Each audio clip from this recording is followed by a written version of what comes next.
Ladies and gentlemen and ladies, welcome to another episode of another Sports Talk podcast with your gracious hostess, me, Michael, and my buddy John. John, how you doing, pal? I am doing good, brother. How about yourself? Fantastic. That's Fantastic. awesome. Doing well, doing well. Um, was looking at some baseball stuff and everything, and I don't know, not beginning of the season, it's kind of quiet, man. Yeah, it has been. It's like not. I mean, I know Shohei went ahead and made his pitching debut the other night, and it was um, from that standpoint, I know Pete Alonso hit his first home run for Baltimore, and it was interesting. He hit it off of Jacob DeGrom, which is pretty cool. But I mean, overall, it's like there hasn't been that overwhelming thing that makes you go, wow, I can't believe. I'm like, even if you look at the standing, it's not, I mean, you look at things and go like, okay. I What's up, mean, walking? hey, Larkin, how you doing, buddy? I mean, are the Miami Marlins a surprise because they're 5-1?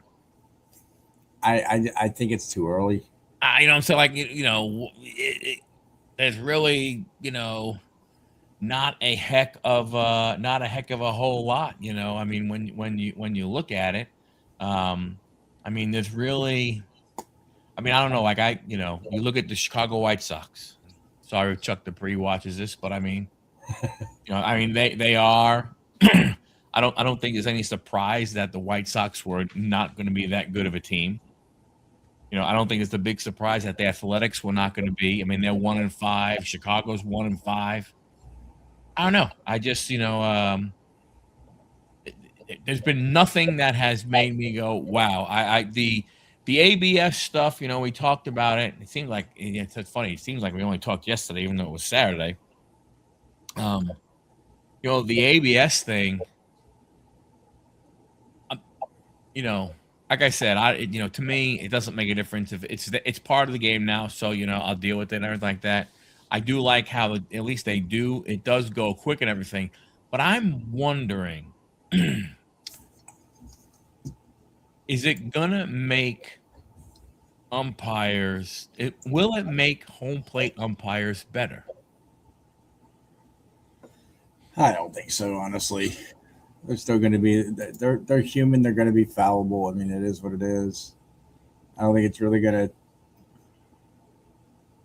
Might change a little, but I can't see it changing a ton. I mean, certain ones I get, like I gotta believe, there are gonna be some. I mean, it must make them a little better because if you're a pitcher, right, and you throw a high one, right, and it misses high, but they call it a strike, and they tap, and they look, and they go, oh no, hey, it'll go ahead, and that is a ball, and then if 2 pitches later the guy throws the same type of pitch, he's probably going to call it a ball because he's going to say, oh, well, the last time that pitch was right there, it was a ball, so I'm going to call it a ball now. So I don't know. It'll make them better when the horrible ones get fired. True, but I don't know. But will they get fired? That's the thing. Well, I think what it should wind up being is, and I don't know how their contract is written or anything like that, but it should be, hey, Chuck, how you doing, buddy? It should be something along the lines of, as the season progresses, right?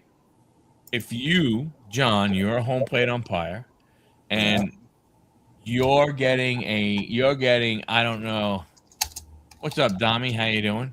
You're getting X number of challenges in a game, right?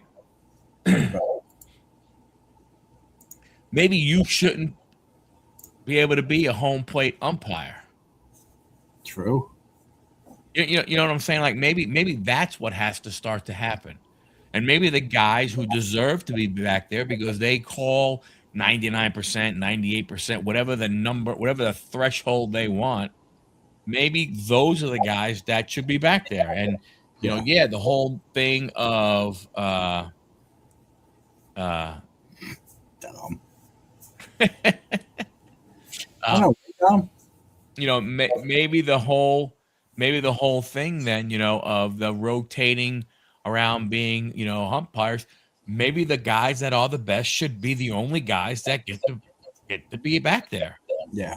And if you're not good, you don't deserve it. You know what? You're a second base umpire. Yeah. Like I think if you put the threshold at 97%, that would give I think the right proportion, because give that 3% good or bad, up or down area, and you'd be good. Like you said, where would they, how they do it, how they implement it. Yeah, all the umpires out there should be able to play every position on their thing. The umpires like, okay, well this umpire behind the plate is not doing good. You know what? You go out, second base, come in, take over home plate. Right. If a guy's having a bad day behind the plate, go ahead. Right. Have it be accountability. Yeah. I know, there are people that believe it should be electronic 100% of the time, and that's fine. I think that the thing that gets me is when you look at some of the ones that are being overturned, that were being called balls, that were balls that are being called strikes. At least the ones that I've been noticing when I've seen the screen come up, the truth is they're not missing by much. Right. Like you see, like, a very small portion of the ball catches that zone. So, I mean, yes, they got it wrong, but there has to be something to where we, like, how egregious is it? Like in the Mets game last night, when I was watching, the guy behind the plate, he missed one that was an inch and a half out of the zone. Yeah, I saw one where it was like 0.2, and it was that 0.2 out of the strike zone. They overturned it. I'm like, there should be a threshold there of. Like I said, most of the ones that I've seen that they're missing, that they're calling balls that are strikes, are really, they I would say 90% of them, if not a little higher percentage, have been, where the edge of the ball is just going ahead and catching it, which I understand that is a strike. I'm okay with that. I'm just saying, there are times when we think that these guys miss, and it's so gross that they miss. Yes, that does happen. But I think, I think this, I don't know if it will make, I hate to say, and a guy who's been behind the plate for so long, who is set in his ways, I don't necessarily believe that could potentially make that guy better. But I think it will have an effect on umpires, and they will get better.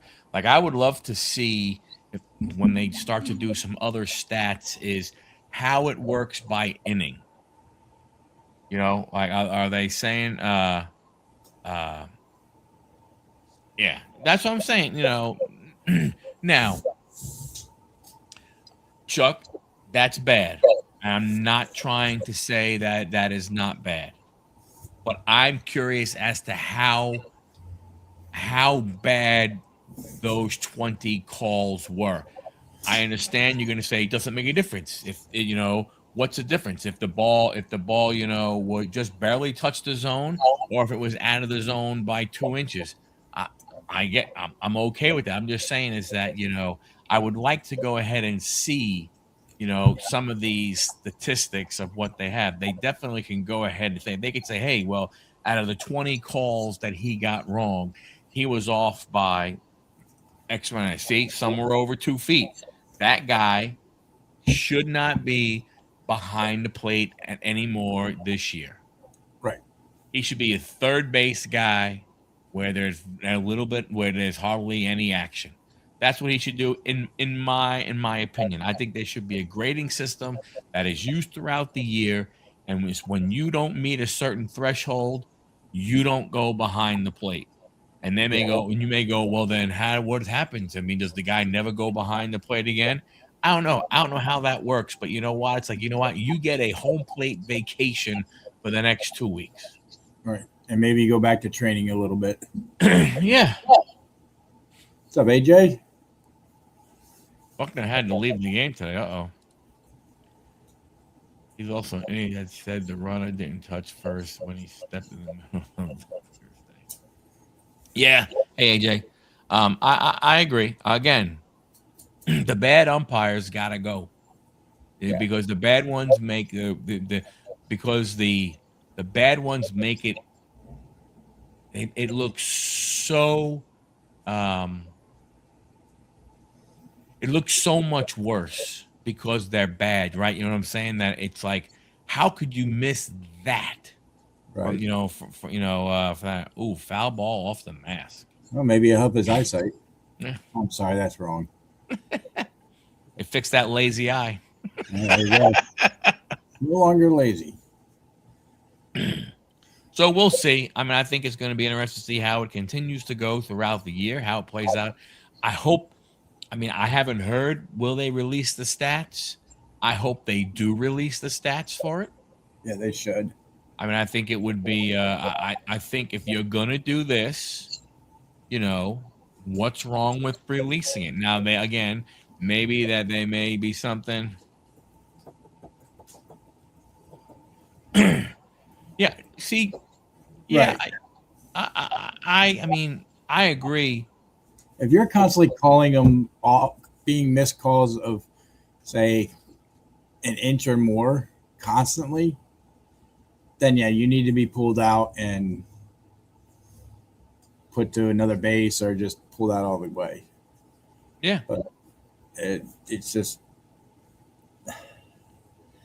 You're calling a ball a strike that on a ball that's almost 2.5 inches away. Not good. I understand the speed of the ball and the guy's moving his glove, but I mean, you've got to keep your eye out for that kind of shit. Yeah. And again, you know, and I think Larkin brought it up at one point, you know, you want old guys going ahead and being in control of the game. No, I don't want old guys being in charge of the game. If those guys can't handle the job and they are constantly getting calls wrong, I'm not saying they don't have to be an umpire anymore, but they are not allowed to be a home plate umpire. They got to find something else. You know, I don't care. You be the third base. You can work the bases. If you're not good enough, then you get sent down just like a player does. Yeah. Here you go. You get to go down to the single A or whatever the worst part of the minor leagues is. You got to start there and work your way back up. Yeah. Yeah. I mean, yeah, I agree. You know, forgot what it was just, but there was a pitch either yesterday or 2 days ago. The ball was dead center, and he called it a ball. Wow. Yeah. I mean, you need new glasses at that point. You know, I can understand the occasional miss, right? For you know, you're the umpire, you're supposed to focus and everything, and I don't know, you know, it's like I can understand. Like to me, the thing is like I can never understand why they would not.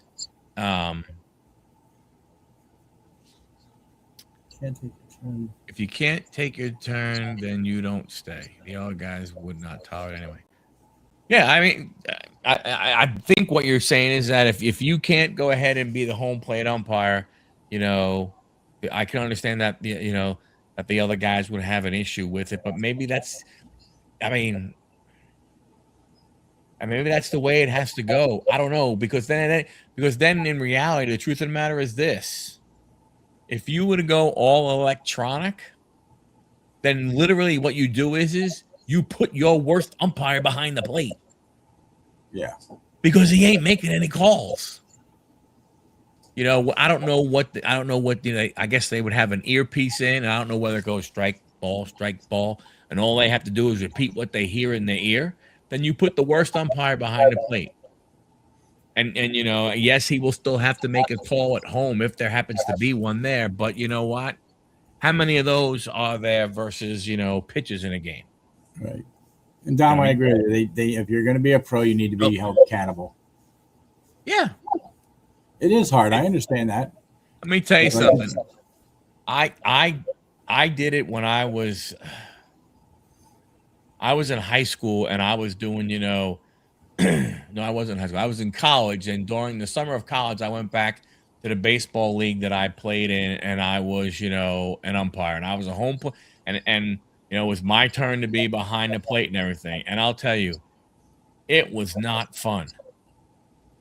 It was not fun at all, because it was, when you play, you think it's got to be, how hard can it freaking be to be a home plate umpire? Let me tell you something.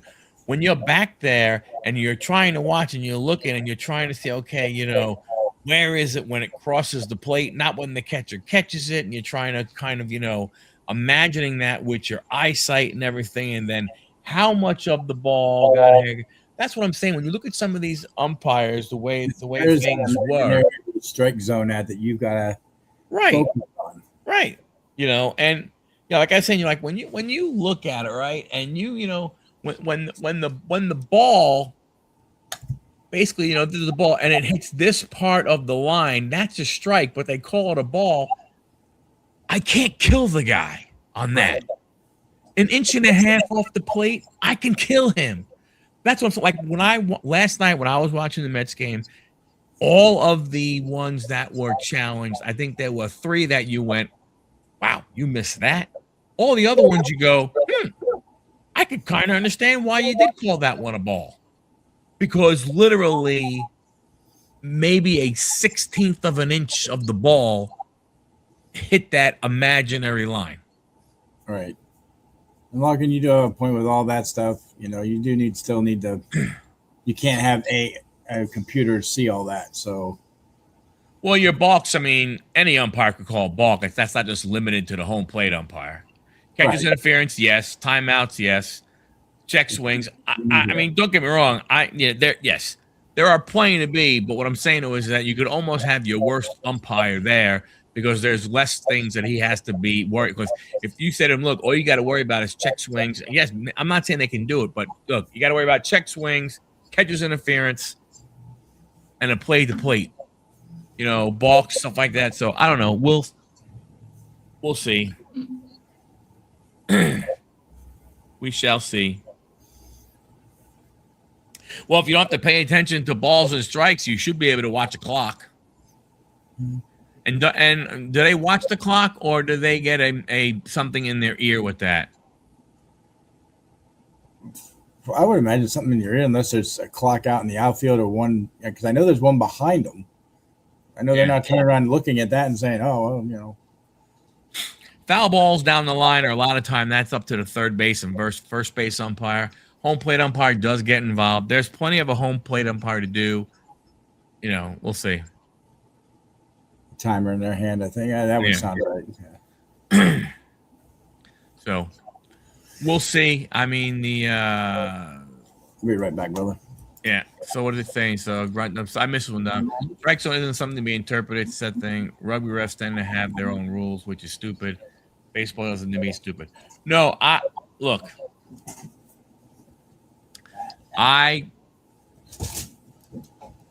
just, to me, like I said when we talked about it on Saturday, if we're going to do it, just go ahead and do it. Why have the challenge system? Why make the umpires? Why accentuate what's going on? Take it out of their hands completely. Forget the challenges. Just make it, hey, it's a ball or a strike based off of the electronics that are going to do it. Just get it done and be done with it. Because I mean, you look at from an umpire's perspective and everything. I can understand why some of them would be reluctant and everything. And I agree that is terrible. That is terrible. There's no place for that in the game. That's why I'm saying, why bother having a challenge system? just go full electronic and let it be what it is. I mean, again, I did notice that it did not take away from the game like I thought it was going to take away from the game.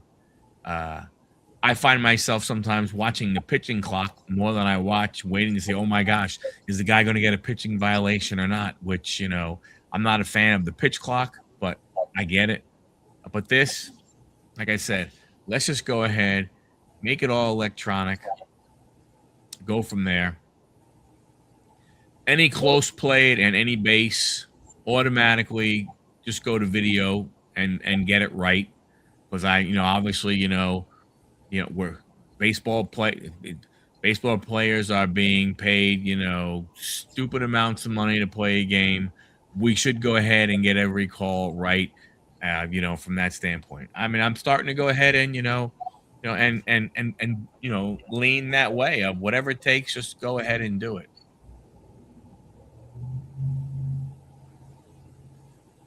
Yeah, you're 100% right. I'm telling you, Dom, when I was back there again, I was what, 19, 20 years old. So I had good vision. I wasn't wearing glasses or nothing.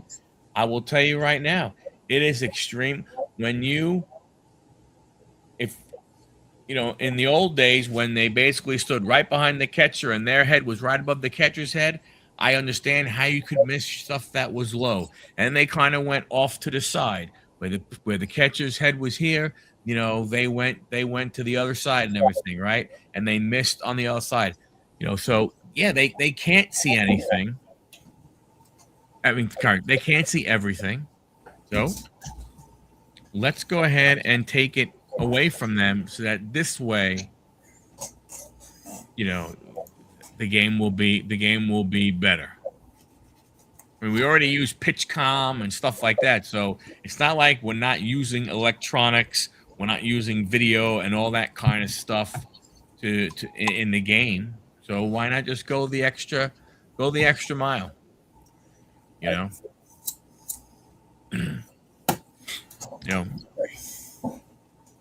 I don't understand it. Walken, you've definitely followed it a lot more than me. And I haven't researched or anything. Is there a number per game, per inning, or is it you just can challenge as many as you want? Yeah, I thought it was as many as you wanted, but I mean, there could be a. Again, I haven't looked into it, so I don't know. I'm really asking a question. If anybody in the chat knows, what the answer to that question is, I don't know. There definitely should be. You get like 3 per inning or 2 per inning, whatever it is. Because otherwise, you can sit there and be challenging every pitch. 2 per game. Oh, so you're allowed to, but you're basically only allowed to lose 2 challenges. Once you lose 2 challenges, you're done. But you don't lose it if you're 2 challenges. If you win the challenge, you keep it. Okay, I got it. So it's like football then. So the thing is they've been getting a lot. If some of these umpires are getting challenged 10, 12 times a game, I mean, they're obviously going ahead and, they're not losing. They're not losing it. It's an issue. Yeah. And MLB has to figure out a way to get it. Yeah, well, it's new, so they'll jiggle around with it like they always do. Well, they will have to figure something out. I'm sure that they will have to. I don't know if a home plate umpire, and again, I don't know if a home plate umpire gets paid more than a base umpire. I don't know if there's, like, hey, at the per game thing, if you're at a base umpire, you get X. If you're the home plate umpire, you get X plus Y. So I don't know how that part works. But if the idea of all of a sudden becomes is, look, guys, we're going to use these numbers against you, and you're not going to be able to be a home plate umpire if you don't meet this threshold. That I gotta believe that they can say, wait a minute, you're taking money away from me by not going ahead and giving enough warning or so on and so forth. So I could see from that standpoint. So looking at their breakdown, their starting and rookie is roughly $150,000 a year. When you hit your mid-career 250 to 350 and veteran and top tier at 350 to 450 plus a year. If you're making that kind of money, you don't need to be. Their per game rate is roughly $1,000 per game and up. I'm like, you're making that kind of money. You don't need to be. I mean, I'll give you a certain percentage of mistakes, say 3%. There you go. Right. Once you dip below that, you become unacceptable, and you got to move. Now, how do you go ahead and choose who to move? Well, no. How do you potentially get back in the good graces? You say, hey, here's what you got to do. You got to go down to AAA, and you got to get your score, and you got to get your score down there. Your score has to be above the threshold. Then you can come back to the big leagues and go. Yeah, plus they get all that stuff. Yes. Yeah, they do okay. And they get, I guess, an extra $20,000 a game for World Series and playoff games. Yeah, it must be nice. I can go out there and call balls and strikes for that kind of money. Well, I'll tell you, I have a guy that I'm in fantasy baseball with who is doing it, and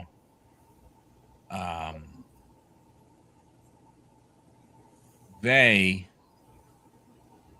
do when at the younger ages and stuff like that, like they're doing tournaments, but sometimes they're doing 5-6 games a day. I gotta believe games 4, 5, and 6 getting a little squirrely. I can see that after so many innings, and stuff like that. Yeah, behind the plate, and you'd start to. All right, I'm tired. You think about those guys that are doing travel ball, out in like Arizona, Nevada, and parts of Texas. Even that's just the heat. Then you get the humidity if you're in, Georgia, Mississippi, Alabama, everything like that. But you got to do 4 games today and stuff like that. I can imagine that what it must be like on game 4. And hell, I can only imagine what it's like when you get home. Woo! Your wife's like, shower before I even talk to you. Excuse me. There's a hose attached to the front spigot. I left you a bucket. Yeah, I left you a bucket, a sponge, and a bar of soap. Have fun, honey, before you come in the house. Be like, Dad just pulled in the driveway. Yeah, lock up the house. So, yeah. That's good chasing, man. That's not good. That is not good. Yeah. So like I said, it's not an easy job. I understand, but to everybody's point, and I tell you, I'm coming around to it. Not, I don't dislike it as much as I thought I would after watching a couple of games. It's actually the opposite. It bothers me when I see a pitch that is missed that bad. Yeah. Where it's like, come on, man. I saw it on TV that it was a ball, and you called it a strike? Look at that. Hello from the new HQ of Gentile Grading. What's up, Mike? What's happening, CEO? Welcome. So, like I said, I know people who have umpired and everything like that and stuff, and I know like being a manager and stuff, and even in rec ball and everything, there were times when I would just, I got to know the guys, and then after the game, we'd be like, dude, come on, man. I mean, yeah, you didn't do anybody any favors out there, and you're like, yeah, man, I know, I'm sorry, and it's like, yeah, I understand it, but so I can understand at a different level when you're playing for a lot more, where every ball and strike, that can cost a player a lot of money. You know what I'm saying? Right. There hasn't been much football news. No, man. I know they said today that what's his name? That Mendoza had a great pro day. What about this though? Puka Nakua checked into rehab. That was the only thing I did see. I was like, wow. Hopefully, he can get himself, cleaned up before the start of the season. So what are your thoughts on the potential of the Bears? They're going to leave where they are. They could potentially go to Indiana. I think it's a dumb move on their part. Indiana already has a team. They don't need a second team. They're going to Hammond, Indiana, which I gotta believe would be close to the border. It is. I believe it's like right there. But I mean, still, I don't agree with it. Yeah, you guys have got to get on here, and we're going to talk about rugby one of these days. We got to set that up. Yeah, but I think it would be tough. I mean, when any of these teams go, like even with the Athletics, even when the Seattle SuperSonics left and became Oklahoma City Thunder, right? Even with all this kind of stuff, like when the Winnipeg Jets left, went to what I think Colorado, and then they went back. Then the Thrashers were here, and they went up there. Like I could, I could, I can understand, like, but man, the Chicago Bears not being in Soldier Field. Yeah, that just. But they go where the money is. Oh, I agree. I mean, and that's the problem you have where some of these stadiums were built. You can only do so much to them. Right. Yeah. Yeah. That'd be a drive for you to go see a game, though, Chuck. So they say the Bears will choose between building a dome stadium in either Hammond, Indiana, or Arlington Heights, Illinois, where they currently own 326 acres of land. Leaving Soldier Field, their homeland began in earnest 5 years ago when the team purchased land in the suburb located northwest of Chicago.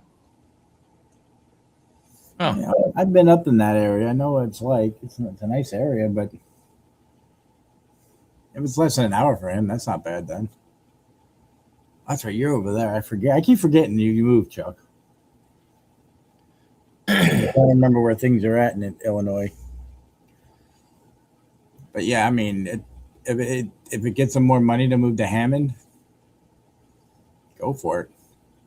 Yeah. But if you already have this property in Illinois, what are you going to do with it then? You're going to use that as your training facility? I mean, that'd be kind of stupid. Yeah, I don't know. I just, I'm not sure. And I'm sure it's quite a few years away, but they'll save millions in taxes. Well, that is definitely for sure. I mean, I know we're building a new stadium, but it's on the old RFK site, so that's nothing big there. We'll be back in DC eventually, which is nice. Yeah. But yeah, that really hasn't been much. I mean, I know you got the draft coming up, so that's, going to take precedence. Yeah, I mean, like I said, the only really big thing is Puka Nakua, and then there's this who is it?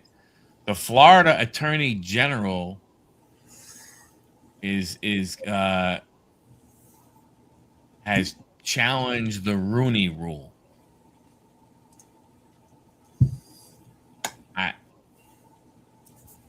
I mean, is there a reason why? I guess it's that the conclusion of the which aims to increase diversity for hiring pools came under fire last week when Florida Attorney General sent a letter threatening potential civil litigation if the rule was not eliminated. I don't understand. I think my problem with the Rooney Rule is it's a bunch of bullshit. See, to me, because all you got to, to me, it maybe the best people in Illinois will finally vote.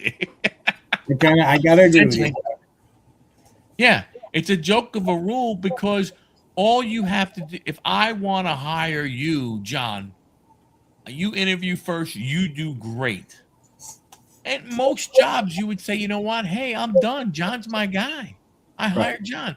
But no, now I can't. I can't just hire you because I have not interviewed a person of color. Good old DEI crap. Right. I didn't go ahead. I didn't hire. I didn't interview. A black guy, a Hispanic guy, whatever other nationality it would be, because So what I do is I bring somebody in, talking to them, knowing as I'm talking to them, I You've ain't already hiring picked this you. guy. Yeah. There's pretty much almost nothing you're going to be able to say that's going to make me want to hire you when I just spoke to the guy that I want to run my team. It makes no sense to me. I It's a waste of understand, that person's time. right? He could So be all somewhere they else getting a job. right, and it makes it look worse. Yeah. Oh, hey, you went ahead and brought in, 5 people, one white guy, 4 black guys, and the 4 black guys don't get the job. It's like, why the hell did you go? Why'd you bother bringing me in? So, I mean, I don't, I mean, I understood, I understood, I understood the rule. It just, it, it it's just one of those things where it's, I mean, I guess from a perspective of, maybe I wouldn't talk to that person otherwise, but I don't know. I guess maybe I just think different in that if I'm running a football team and I'm going to want the guy who I believe is going to be the best leader of men that I could go ahead and hire. And Right. how many people do I have to interview to figure that out? Yeah. If you got your guy, you got your guy. Yeah. Like there was all talk that the Giants wanted Jim Harbaugh. That was their number one. He was their number one target. Yet they still had to go ahead and go by the Rooney Rule. Isn't DEI been around a lot longer? It's also easily avoidable. Yeah, it is easily and I think that's what the Florida government, the Florida guy is kind of sort of saying, in that it it's discriminatory because it makes you go ahead and do things that, I don't understand it. I don't understand the law. I Right. Me personally, you know, I never liked the rule because I thought the rule, as Larkin said, it was a joke. I thought about that. Here's the thing. I mean, if you're say that it's a black guy they know that they're going to hire, you get a call from this team that a potential chance at a say head coaching job. You're getting excited and all, and really you don't realize that you don't even have a chance, Right. and that's bullshit. Yeah. And it's interesting that it's the Rooney Rule, when that team has only had freaking 3 coaches. They had from 1968 until 2025. They only had 3 coaches. They, they, That would be Anthony's team, I think, wouldn't it? they only had 3 flipping head coaches, yet they got a rule named after them. Like, I can understand if it was one of those ones with Arizona who had a new coach every 2 years, every 2 to 3 years. This has been the most stable freaking franchise from a head coaching perspective, Yeah. or Than anything. manager, whatever you want to call it, perspective, in probably all of, maybe if not the history of sports, most of, at least everything from the 60s to today, and you got to rule after them. Yeah. Sorry, should worry about its own racism and not try to battle major corporation that will not win. The DA will not win. The DA will not win.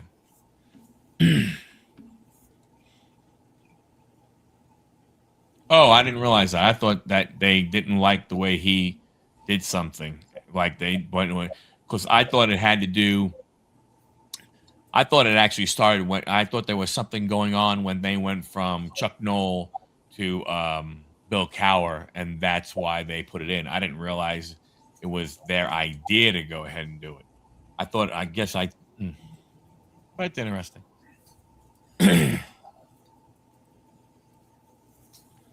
Well, and,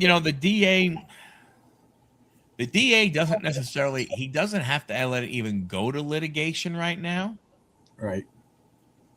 But what happens if all of a sudden the DA from Wisconsin thinks the same thing, and the one from Michigan, and the one from Texas, and and the one from, I don't know, Pennsylvania thinks the same thing? I think but who knows?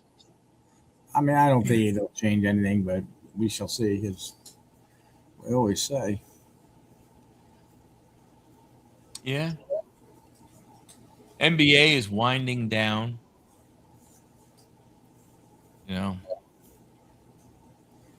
True. Very true. But it's also a civil case, so it's not.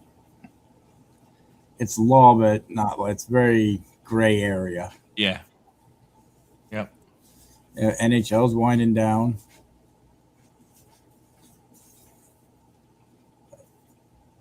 I don't really pay attention to either of those. I mean, I'm a Capitals fan, but I don't think we're going to make it.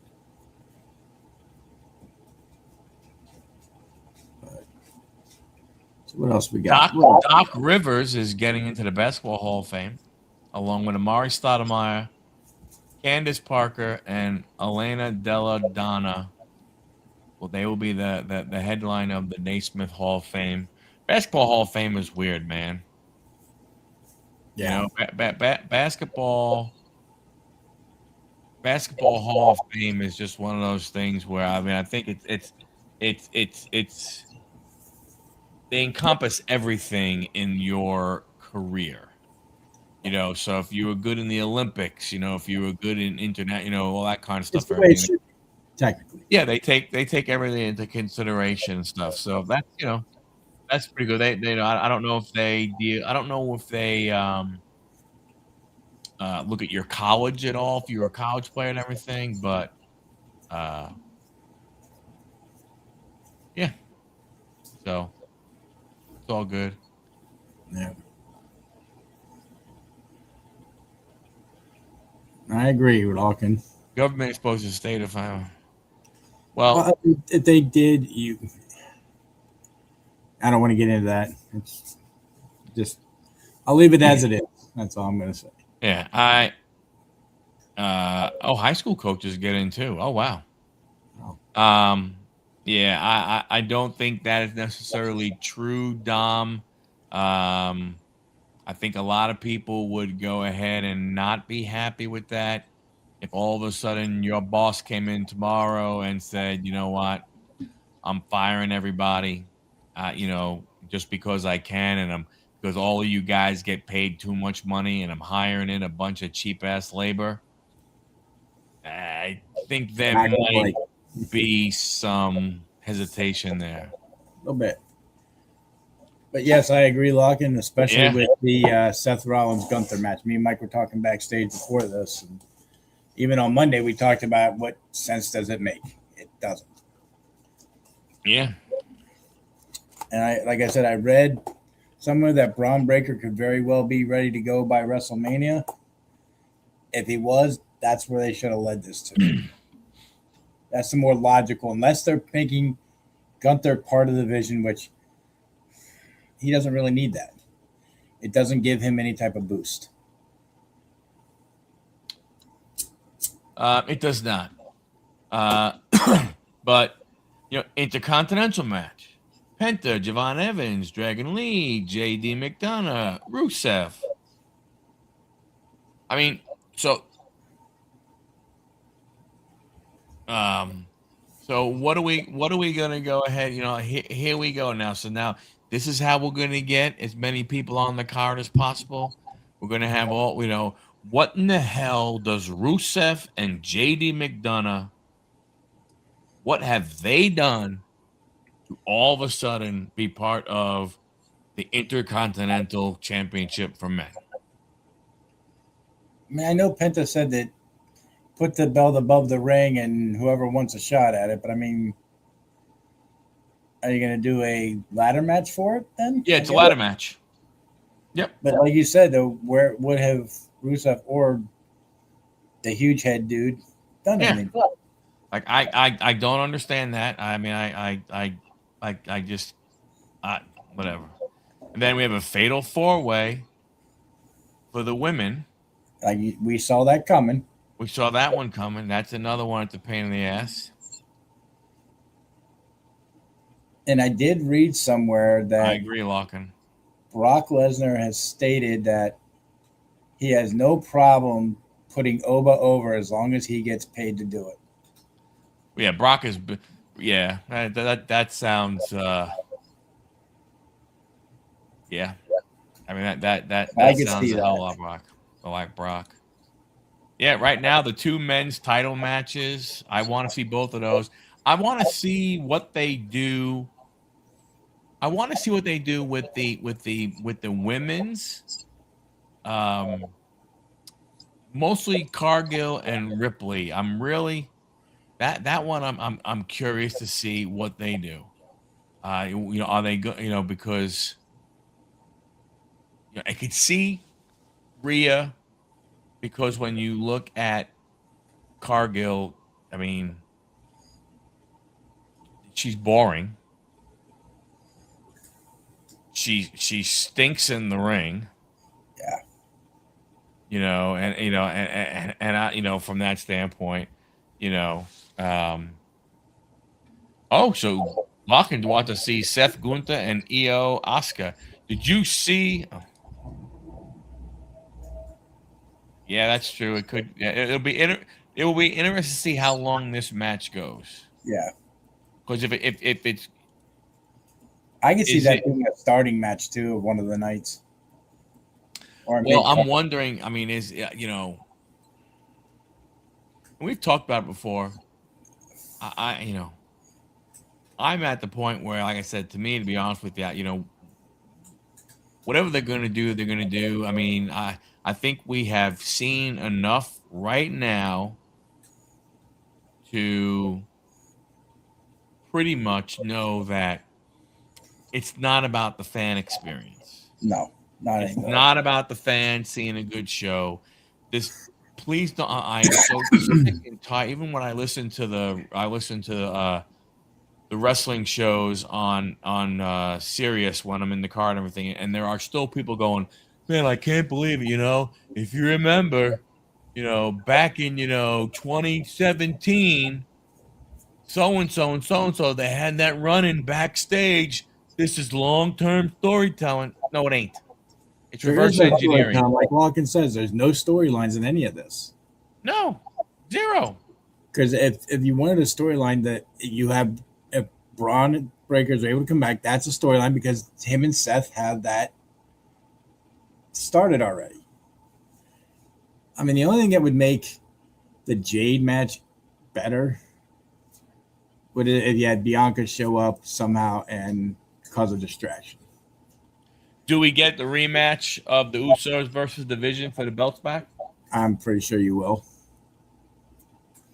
It doesn't make sense not to.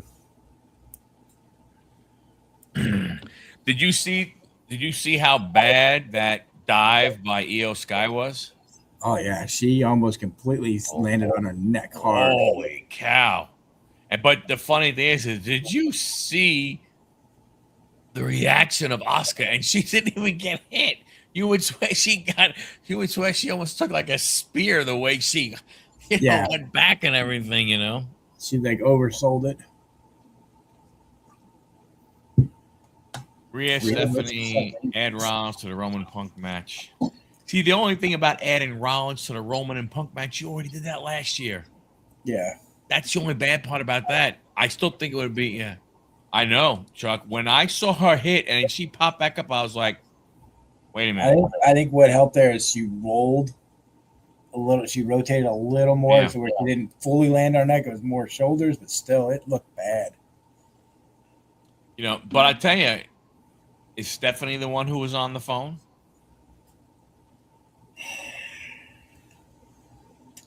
Possibly, but I don't think so. I'm And you still think leaning Rock, but it very well could be the chairman, well, the ex-chairman. They bring him in for a one-time thing. yeah, I don't know. Like I said, you look at this card and everything. I can understand why people are not going to Vegas to And are you watch paying this. $30 for the watch that? Very true. Evans did almost kill himself twice with some of the shit he does. You know, but I just I get Sami Zayn against Trick Williams. Really? I mean, I like. Rick's taking I that. mean, what the hell did Carmelo Hayes not do? I That, think what they're trying to set up is a Carmelo Trick feud again from NXT, bringing that back. I agree. I agree. I don't understand. I mean, I don't know. We'll see. You figure you have Finn Balor and Dom. That's a non-title match. You have Fatu McIntyre, non-title. Seth and Gunther, non-title. Brock, Ova and Lesnar, non-title. well, Street Profits aren't together anymore, are they? I don't know. You don't see them, and Motor City Machine Guns. I mean, are they okay? I mean, I know that Saban was having issues with Alex Shelley and stuff like that. So I don't know. I mean, I just How many matches do we have so far altogether? let's see, 1, 2, 3, 4, 5, 6, 7, 8, 9, 10, 11, 12 that we know of. So you need to they'll put two more on that. I agree, Chuck. You didn't need Right. somebody to win that. There was no need to put the belt on Sammy so he could lose it to Trick Williams at Mania. Are you really going to let Sami Zayn beat Trick Williams?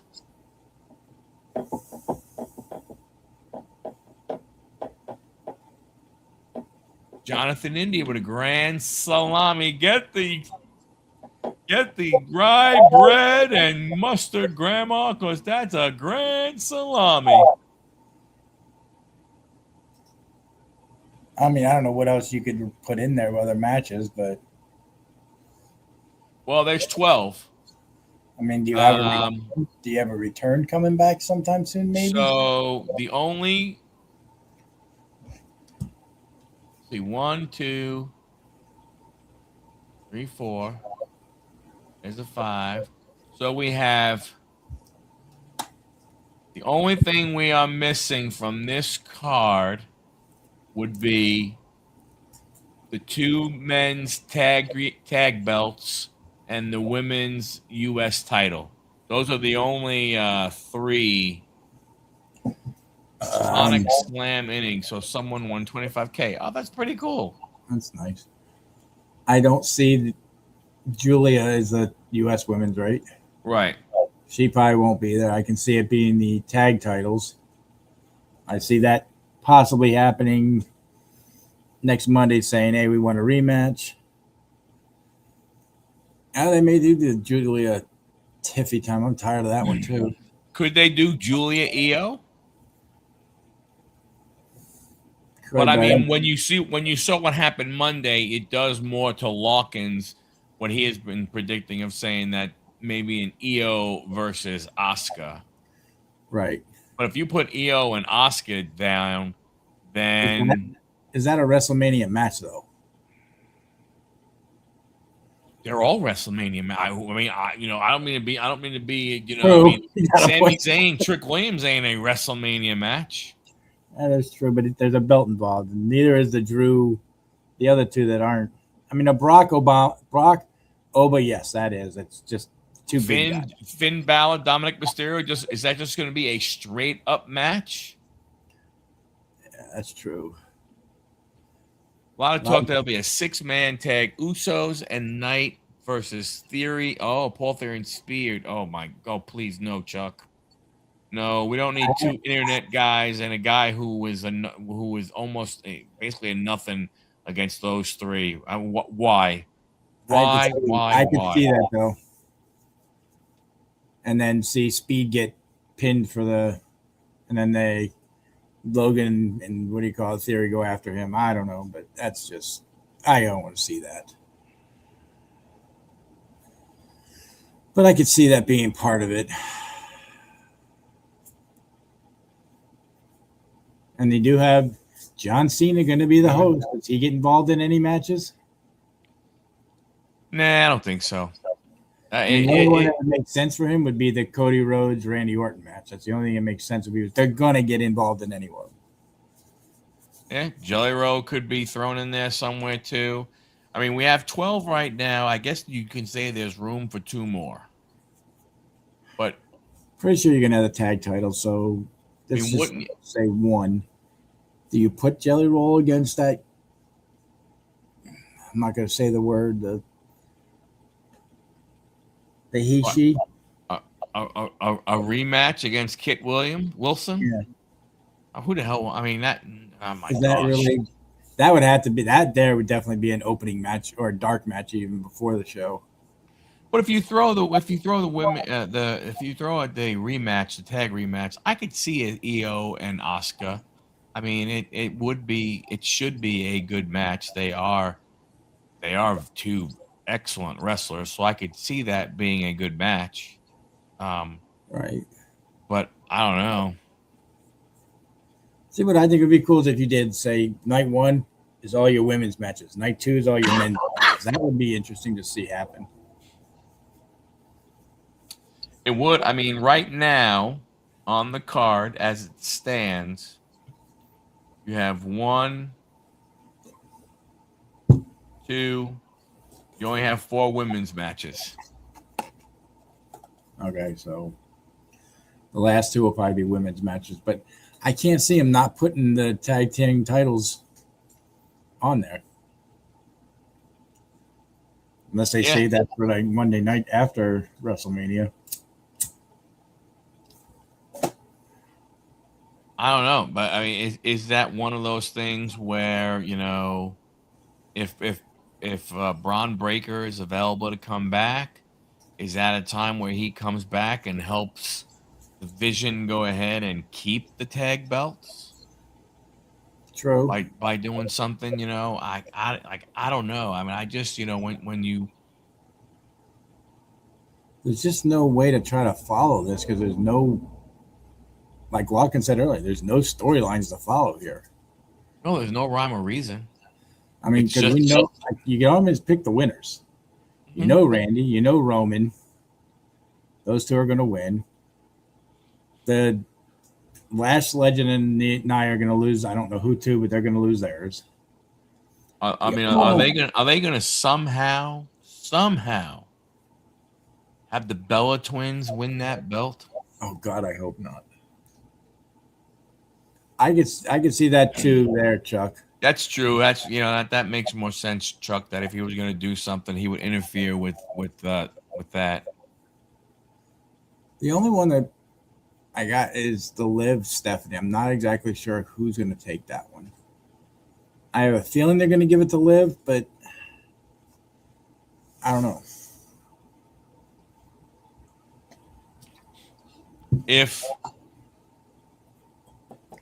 like Raquel had won Money in the Bank and was sitting there with the briefcase, it would be interesting to see, you know, would she come down and, you know, and turn it into a triple threat? You know, are they doing something where they're, you know, are we still okay with the Judgment Day as the way it is? I mean, Liv getting her attacks in on Stephanie. I don't know. That makes me believe that there's a potential that Stephanie's going to win, get her revenge. He's got a point. Chuck, you do have a point. They have not won. No, because they were gone before the tag titles were a thing, right? I think so. Yeah.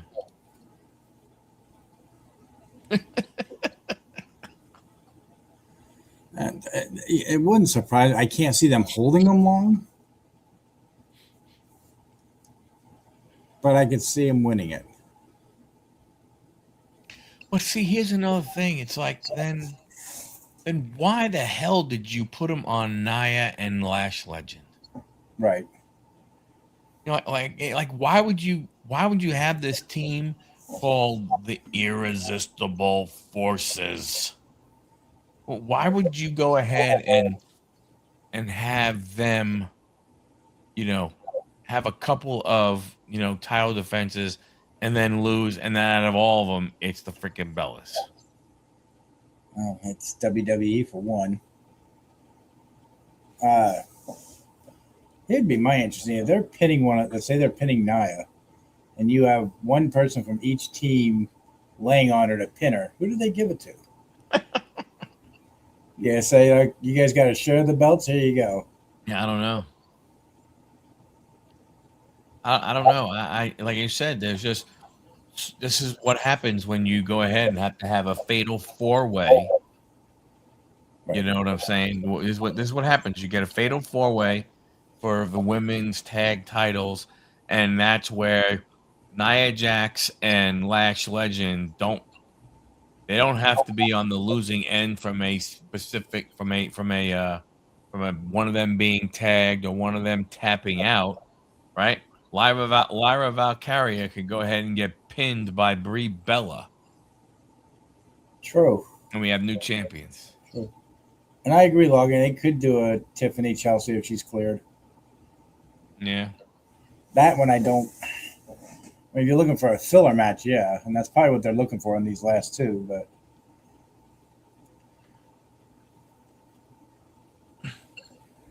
I just don't think. I said, it's too hard to kind of figure out what they want to do. It's too hard to figure out what kind of direction they're going because you think about it from this standpoint. Even go back to the top of the card. Punk Roman. Well, let's talk that one first. Okay, you have Roman go ahead and beat CM Punk. Now what? Like I mean, that's the it's even the same thing. You have the one thing that can come out of Randy beating Cody is a Cody losing his shit and turning and just going diabolical. True. Right. I mean, I know it looks like they're trying to set Jay up as taking over for the head of the table type thing because he's been telling Roman what to do, and that especially that last issue with Punk. Mm-hmm. If the tag teams aren't on the line at WrestleMania, which would be hard for me to see because it's division. You have bad vision? Well, it's bad vision just watching them wrestle, but that's besides the point. Then you could add the Usos interfere in that match, or Jay trying to, and maybe Jimmy telling him no. But I mean, I can't see. I cannot see those commercials. Yeah, that's what I'm saying. It's like, okay, what are you trying to go ahead and set up for the future? So Roman showing up every week then on Raw? Hell no. Yeah. Hell no. That's what I'm saying. So what are you doing? And what, you're gonna have Roman lose again?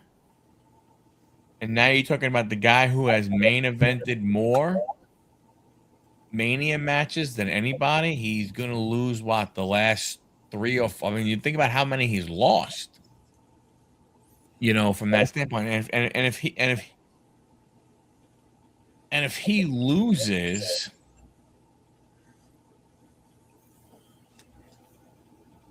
then really what are you going ahead and saying about him? Right. So from that standpoint, right? Then you go the other way, and to me, you look at it from a standpoint, you if you had to me, the only thing, again, like I said, if it's Randy beating Cody, it's the only thing I could see is if them going to help and uh forcing that a turn by Cody. Yeah. Dom, I have no idea. Need help with this one? True or false? Bowman's best autos are only prospects. Yeah, I'm with Chuck. I believe so because I honestly, in the Bowman's best that I have seen opened when I watched breaks last year, I don't remember any. Uh, that could be a guy in the major leagues because he made it. Like for instance, like a JJ Weatherholt for St. Louis, right? Yeah, he made it, but when that set was being done, he was considered a prospect. So it might be, that way, but I don't think you would find Shohei or Trout or Soto or Judge. I don't think you'll find those guys in it. And the only major leaguers might be those guys that, you know, made the team that, coming out of camp. Yeah, true. Like you can like for instance, Dom, there might be a Carson Benj in there because Benj was a prospect. But he played himself into the major leagues by having a great spring. There So I you think go. I think that's the way that's the way that works. Um, but I think, like I said, like you go through these matches just one by one. It's like, again, Randy Cody. If you have Randy go, if you have Cody win. If you have Cody win, it would not. I would have to believe we would hear a crap ton of boo birds, man. I think so. I think they would. They WWE would have to pump in over the loudspeakers, people cheering. Because I think everybody's looking for that Cody heel turn. Yeah. So that, Like I said, I think that's the only thing that can come out of that match. yeah, because okay, I understand putting the belt on Randy for 15. Okay, I get that. But does it really help the WWE at all? I mean, might for a little bit, but I would see him having to lose it at like SummerSlam to somebody. And does he turn, if Cody turns heel, does Randy turn back to face after he wins after a month or two of being champ to wrestle Cody again at SummerSlam? I don't know. That's why when you look at it, you look at these things and you wonder and you say, okay, Randy wins 15 times. Now there was talk that said one of the reasons for this, um, one of the reasons for this push with Randy is Randy would be like the first Triple H guy True. that held a title. And going back to that, what you're talking about with like Stephanie, because whoever on the phone doesn't have to get involved in the match at all. Correct? It very well could be Triple H. It could be. And that would be an OMG moment for Cody being like, holy crap, really? And After again, all we've been through together? and again, I think people were thinking, oh, royal family. It must be someone that's a royal family. Not really. It it it just has. It can be anybody who would be reminding Randy Savage that he too is part Randy Orton, of a you know a you know what do you call it? royal family. A royal family. Oh, Chuck, got to reach out to you about some USA cards you may have. Oh, and I are interested. And I could see if they are planning for a big Rock return at WrestleMania in Saudi, him maybe coming out during the Roman Punk match. I don't know, man. Again, I just like I said to me, I just look at it from a standpoint of I don't understand Yeah. where they're going with a lot of this. Because a lot of these matches, it just doesn't do anything for anybody. You have Obafemi squash Brock Lesnar. All right, that gives him a little pump, but then after that, who's he going after? All the big guys are gone. Unless you have Royce Keys and him go at it at some point, but you don't even hear about him anymore. Nope. So, I mean, all right, you have him squash him there, and then you have him beat him again at SummerSlam, or does he lose to Gunther at SummerSlam? I don't see that, him losing to Gunther at SummerSlam.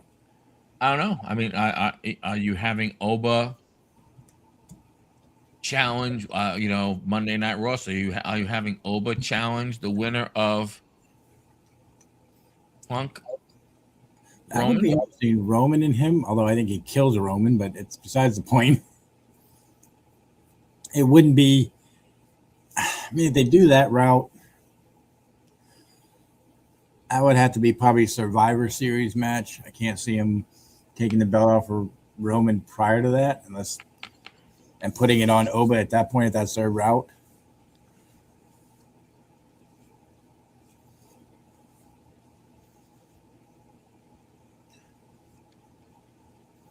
But who'd you mail him out to, Chuck? Speaking of baseball, Don did hit me up about looking to split one of these. So if anybody is interested in splitting this with them, Don, it'd be $25. I'm not going to charge shipping. So if anybody's interested, if not, I'll do it with them. And maybe we can rip this tonight if Mike doesn't mind. Not at all. I actually just saw that in the store today. And my Target still had like 8 or 9 of them left on the shelf. I was really surprised. So if anybody's interested, let me know. If not, I was in Walmart. I was in Walmart the other day. They had NBA advent calendars. Yeah, I've seen that. They had them. They had a couple of the megas. I was like, you are never selling these. My Walmart has been terrible. It's all been like old crap. I mean, a lot of the old basketball's just sitting there. It's amazing. People are like throwing it all over the shelves. I'm like, MJ or whoever does them needs to just pull that stuff off the shelf, mark it down to like $5 and just sell it. So, well, my Walmart did have a few Stadium Club blasters. They had a few Stadium Club megas. A couple of hangers of Series 1. Wow. A couple of blasters of Series 1. They did have the celebration. Oh, my Walmart has got them. I'm expecting probably this Friday they'll have them in. But I don't know about that anymore. I haven't really pulled anything big. What else they have? I mean, newer stuff. I haven't seen that combat sport one, which I wanted to get. The only one that I saw was somebody did open it up. What's the name of it? Do you know? It's a Panini Combat Sports. They have like Mike Tyson, Ric Flair, Hulk Hogan. It's it's wrestlers, boxers. I think MMA guys. I'll take a look if I see one. I'll let you know. Walmart by me is getting robbed. Well, you have a Target close to you. Dom is get or Best Buy. Dom is getting close to time that be moving off of Long Island is what it is. That's true. I'm pretty sure Huddle here has an extra room for you. Just saying, he bought that mansion, built that mansion. I mean, You could pitch a 10 on the side yard.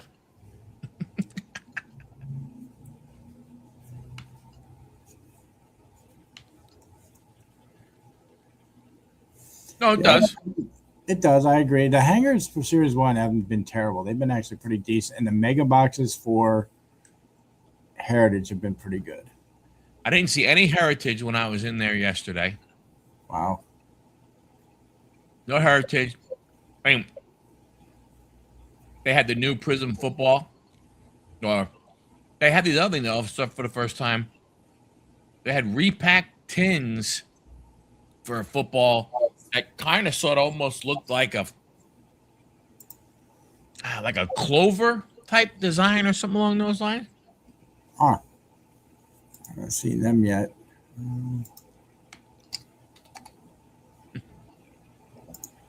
My LCS had something. I don't know what he's charging, but what did they get in? They got. The deck is pretty sweet. Thanks, Chuck. We don't have. My LCS got in a ton of blaster cases and mega cases. Of what? 2025 Select Football. I don't know if it's any good or not, but I don't know what type of deals he'd run on it, but man. No Kings, Dom.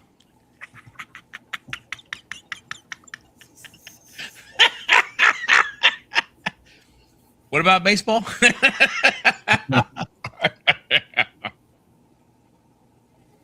I was watching the video of some guy that was in Carlisle, Pennsylvania, going past one of those protests, and he had his windows down, his sunroof open, playing Ice Ice Baby by Vanilla Ice. I thought it was hilarious. And all the people yelling at him, I'm like, nice. There was one on Saturday. We had to walk through it. It was in the main street in Lexington, North Carolina. Believe it or not. Wow. And I was talking to my son-in-law. He had a question. So I was like, "Hold on a second." It's like, "What's the matter?" I go, "You won't believe me." You won't believe it. What they will protest over. Well, Dom, it looks like me and you are splitting this box. I know Brandon was going to join us, but I guess he changed his mind. I'll have to just grab another one for him. He hasn't paid for it or anything, but so when we're done here, we'll flip it around. I'll do that. Great. The political protests are stupid. Yeah. I will definitely do that. But I haven't seen anything. I mean, I haven't from like big hits and stuff like that. I mean, I haven't heard anything. Yeah, because I haven't even seen any videos kind of sort of like pop up and be like, "Hey, man, we hit X, Y, and Z." Like I just, it's just nothing. Yeah, I'm waiting to see that man will be hit, but I haven't seen that. I've seen a few little things here and there. Like I saw one guy open a box of this. He pulled a no-name autograph and then a Julio 75th anniversary redemption out of the same pack. Really? Yeah, the auto was flipped around on top of the redemption. I'm like, why couldn't I get that box? Was that a mega or a hanger or? The celebration. Oh, the celebration ones. Yeah, everybody said that you can only get autos of the mascots. Now you can get autos of regular players. You can get relics of regular players. It's just the relics and autos of the mascots are what they promote in this. Yes, Exalted is ridiculous. Oh, it's stupid. Ridiculous is, ridiculous. You're being nice. Yeah. But like I'm looking at like suggested videos, right? On my Huddle channel. Your one that you did 4 days ago for the celebration, is it worth it? There's one from CSV Sports Cards about eBay authenticity guarantee. Somebody bought an Otani collection, a podcast. Someone did a PSA reveal. That was freaking dumb. Yeah. I don't Um, understand those. fundraiser dub from the Depot by Brandon. But that's what 3, 6, 9, 12, 15, 18 videos, 18 suggested videos, and there's basically 1, 2, 3, 4, 5, 6 about sports. Wow. They do, Dom.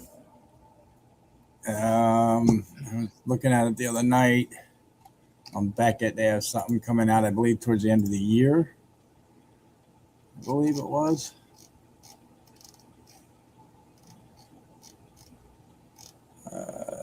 You also have April 10th with Topps Chrome WWE. You're looking at, looks like hobby boxes about 375, mega boxes at 100, and blasters at 55, which is ridiculous. You have Upper Deck Wrestling. It was a Panini one. I know that. Leaf Metal. Topps Chrome Black is ridiculously priced at $350. Where did I see? Yeah, they have Panini has Ring Royalty Major League Wrestling is what they have. Whatever that means. Major League Wrestling? Yeah. What? That's another association. Yeah, it looks like it's part of the several athletes of the MLW found themselves on the Panini PFL Combat Anthology. So you have Ric Flair. They have a card for him, Shoko, Kruger, Mystico, Shotzi, Ultimo Guerrero. They show, but that's the only one coming from Panini. For that, otherwise, baseball-wise, you really don't. You have Dunross, really, and the Stars and Stripes. Everything else is. You still don't have the platinum anniversary date or anything like that. I mean, I'm sure we'll get something in April here besides those. I mean, the one I did see that I liked, it's a company called Pulse, and they're doing a big league chew box. There's no gum in it, but $79 for a hobby box. You get 2 autos out of it. So, I mean, I might try a couple of those. Yeah, Karrion Kross went to the MLW. Yeah. It's like a tier below Ring of Honor. Don't recall them. So you guys need to get a hold of Chuck sooner than later.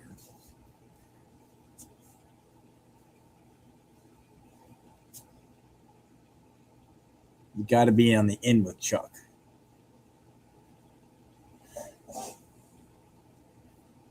Yeah, I just, like I said, I'm just not even seeing, that's the I'm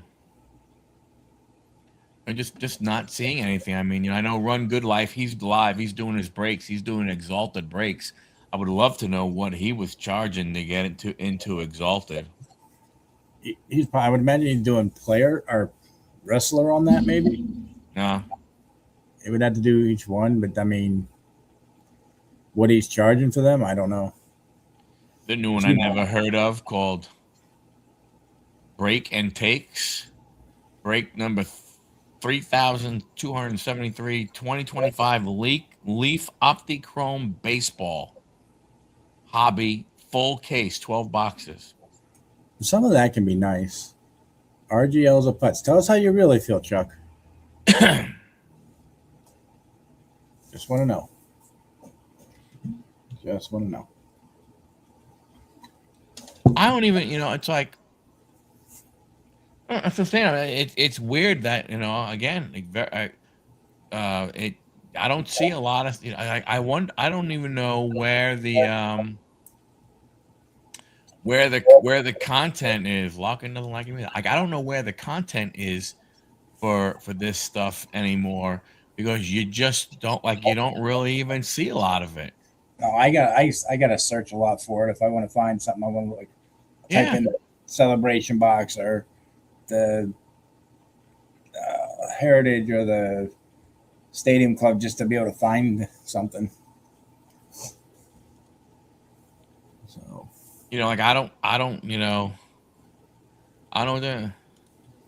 Allure is pretty cool. I mean that is I agree that is a nice product, and that shouldn't be I saw that on here. that shouldn't be that expensive. Dom, do you have my number? Um, Is it 8675309? Lock, and that'll be April 15th. Is what they're Eight saying. six seven five three oh nine. The cards don't look bad in it. I'm looking at them. No, Allure. I mean, I've opened up some Allure hockey. That's really nice too. I think my LCS has some of the AEW stuff. And they don't show it on the website, but I know they have the 2023 and I believe 2024 AEW boxes, but I don't know what he's asking for them. Striker does open a lot of stuff. He did. I agree. It requires membership plus like his breaks that he put out early today. They weren't the cheapest one was $139. I'm like, I can't see spending that for a team, and then you get a crap team and don't get anything. So, I mean, I like watching him because he is informative on a lot of the stuff, but I like when he does his breakdowns. yeah, I have seen those and I enjoy those. And if he's like, hey, your best chance for a hit is going to be hanger boxes. You can find them. Then I will look for, hanger boxes, and I will, try to go ahead and, you know, and get those. From that standpoint and everything. But on this like Leaf Optichrome, he just pulled a Miguel Cabrera. I mean, it's on a Miguel Cabrera autograph. yeah. I mean, it's No, he won't. And that, I mean, he that's will true. occasionally. He has occasionally. If I've gotten into the stream and asked him certain things, like not happy about them taking away stuff, but he doesn't complain about the price at all. Well, you think he gets a break? From what I have talked to him about in chat and in private, he does not go directly to Tops usually. He's got a guy that is connected with Tops and he gets them from him. So, I mean, some of his stuff I think he gets from Tops, but he's not like ordering as far as like he's not connected with them as a business wise. Good, awesome, but he's slowly going the way of jabs. He is opening other sports, and yeah, I know he started out with basketball. He did, but I wonder from a standpoint with him. It's grabbing more viewers. A lot of it. You said that he has membership. Yes. So you could only get into a break of his if you're a member. Yes. For the $12.99 on his Patreon. Yes. So if he's charging you $12.90, if he's charging you $13 and it's $150 break entry, you don't get that's the membership price. There is no non-member price. There is no non-member price.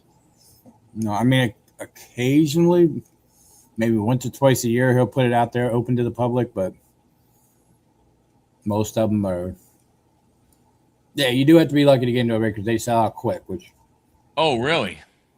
Oh yeah, he's put up breaks, and I've gone into like, all right, I want to see what he's breaking in that, and it's sold out already. And it's like 10 minutes into putting it. I mean, I'm happy for him that he's making the money. And he does do a lot of high end stuff. Occasionally he'll do a lower end break, but his lower end breaks are $99 now. They used to be But 40 to 50 bucks you could get in a break. okay, but when you're saying it's $99 and it's low end, what is that series 1? That'd be like Series 1, a Heritage, probably a Stadium Club, something like that, like the lower end stuff that he's been throwing in. A lot of Bowman, older Really? chrome stuff. Yeah, I mean, he's been. Some of them, the one I saw he did, I didn't believe would be worth $150 a spot. You got to figure 30 spots. Okay, he usually does 5 to 6 boxes, maybe 7 boxes of stuff that range in price. But So a lot. So he doesn't always just do one product. no,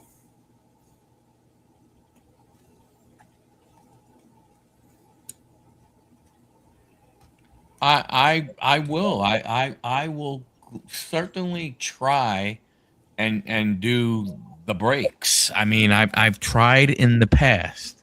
I don't know what, I don't know what to tell you guys. I mean, I'm not fortunate like some of these other guys that are in the card community where they sell out extremely easy. It just I don't, I don't know what I do wrong. I don't know, and or anything like that. I don't know what I'm not doing correctly to, for it and everything.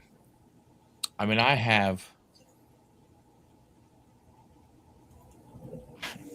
you have product. I got plenty. I got more. I mean, I got more, more than more than I should have. Yeah, you could sell divisions. I mean, it's still, but I mean, again, I don't have a problem with that. I can easily go ahead and do, do that kind of stuff, and that's probably what I will do because I do want to go ahead and, and get rid of it and stuff like that. It's not like I can. I mean, Snake look, drafts aren't bad either. pardon me. Snake drafts. But no, I love doing the steak draft one. When I did that one with the hobby boxes that time, that was freaking awesome. I love that one.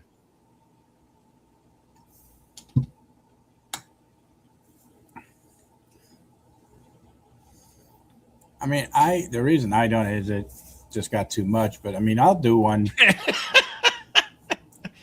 Thanks, Chuck. I'm hoping that's a good thing.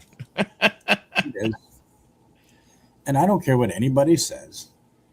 If you're going to do a break, you've got to get paid for your time and your sleeves and your top loaders and your shipping. I mean, the ones that do it, I mean, I don't mind doing a break and say I make a whole 25, 50 bucks because I just usually reinvest it back into another break. Correct. But like even downside, there's barely any product to break. I mean, I was looking at doing a older break, trying to get like some Tops Fire from 2022, some 2018 Gypsy Queen, 2019 Gypsy Queen, and just doing some random boxes. And I think I might add 3 people that were interested in doing it. So that's why I got, like do the random stuff, and I think your snake draft type thing, you have 30 teams, you get 6 people. Each one's going to wind up getting, 5 teams, and you have that draft and you do it. It's a lot easier. Number one, from a shipping perspective. I mean, for sure. Right.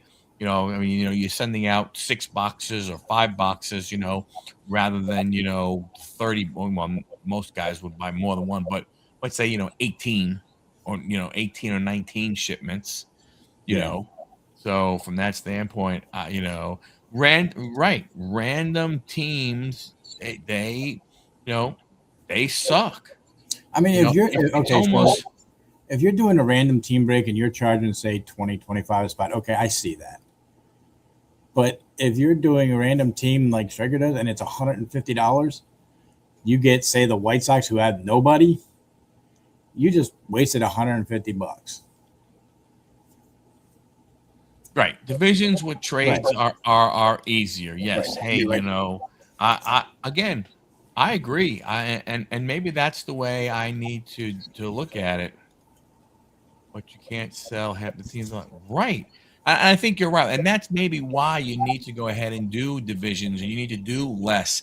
And that's why maybe if you do say, hey, guess what, guys, we're gonna do a snake draft. I need 5 guys. Each guy's gonna get 6 teams. At least you can choose in the first 2 rounds or so you're getting, or 3 rounds even, you might be getting the good teams, and then those other teams are going towards the end. It's like if if you're a Yankee fan and you're able to pick the Yankees, you don't mind if in the 5th round, you're getting the Rockies because at least you got your team. Right. Exactly. Yeah.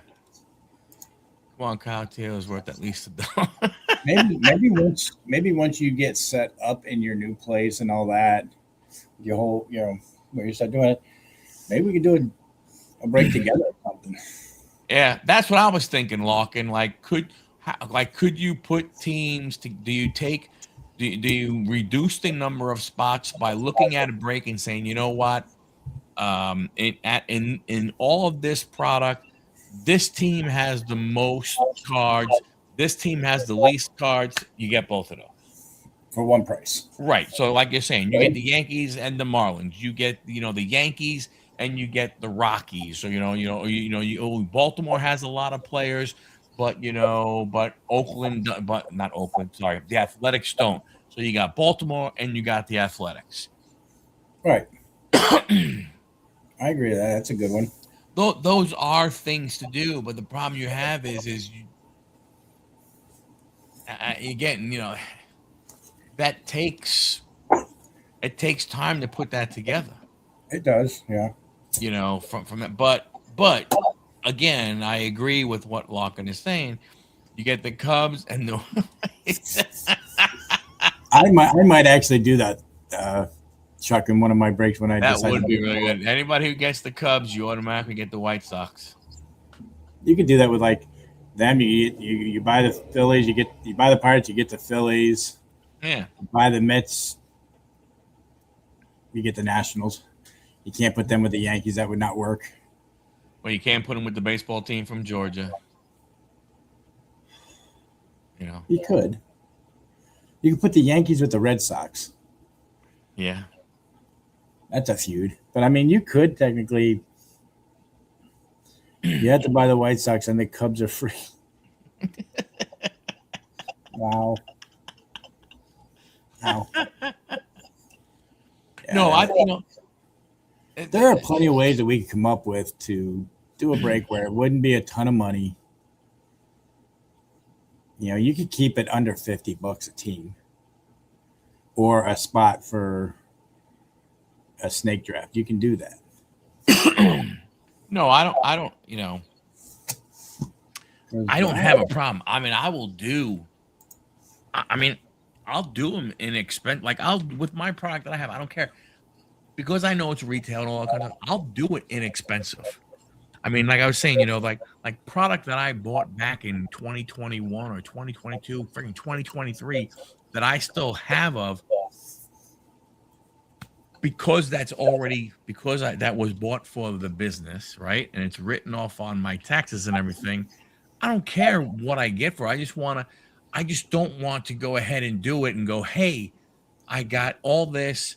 I got 15 people who bought. So I got 15 teams that I'm just going to open. I'm going to stack them up somewhere, right? I just want to go ahead and say, hey, open it and go ahead and get it out to everybody, from that standpoint. So, but I definitely want to do all the other stuff. I plan on it. I'm going to have a lot better setup. Not dealing with 3 different areas to do stuff, right? I'm going to have everything in one area, which is going to. Thanks, Chuck. I appreciate that, and those are definitely going to be coming back, for sure. I mean, because I won't be traveling, so I'm not gonna, that was the other thing. It was hard sometimes with travel. It's like, oh, I can't do it for the next 3 weeks because I'm traveling and so on and so forth, right? But we'll go ahead and and get back into that stuff. And again, like with the rip and ship stuff, if people buy, they buy. If they don't buy, they don't buy. I don't really care. It was just, it's just getting in and and talking and having fun Right, just hanging and out stuff and like enjoying that. the house. Right. And if someone says, "Hey, I will go ahead and I will go ahead, and buy a box," cool. And if no one buys a box, okay, There you go. I don't, I don't worry about it too much. I just want, I know what the Tops, Tops has officially gotten the, the NFL licensing now, right? All that has gone through. So, so what's going to happen there now? What are we going to get from there? I don't know if you'll see anything this year. If you do, it wouldn't be until end of the year. But I think you'll see a bunch of stuff next year. Are we gonna? Are we going to? So, are we basically going to be looking at flagship of baseball, basketball, and football basically being the same? Probably. And then Chrome will be the same. Because why change it if you can keep the format the same? You don't have to buy all the new printing stuff and all that. 1 year, boom, it's all the same. I wonder if they'll do like a heritage or archive type thing for football. That would be cool. That'd be really cool. Because then you could get like jerseys of football players, you get autographs from them guys. I think that'd be awesome. But then think about like, I know it would be a replica, but man, like the, pulling out a, replica of the Walter Payton rookie out of, let's say, like an archive of this thing, type of thing.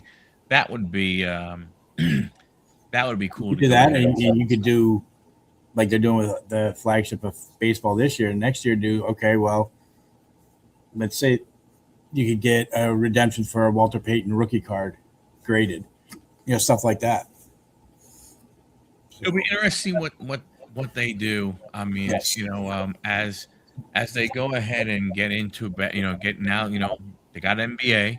We've seen what they've done with that, and honestly, I'm not impressed what they've done with NBA this year. Mm-hmm. So like, what makes me believe they're going to do anything different with football?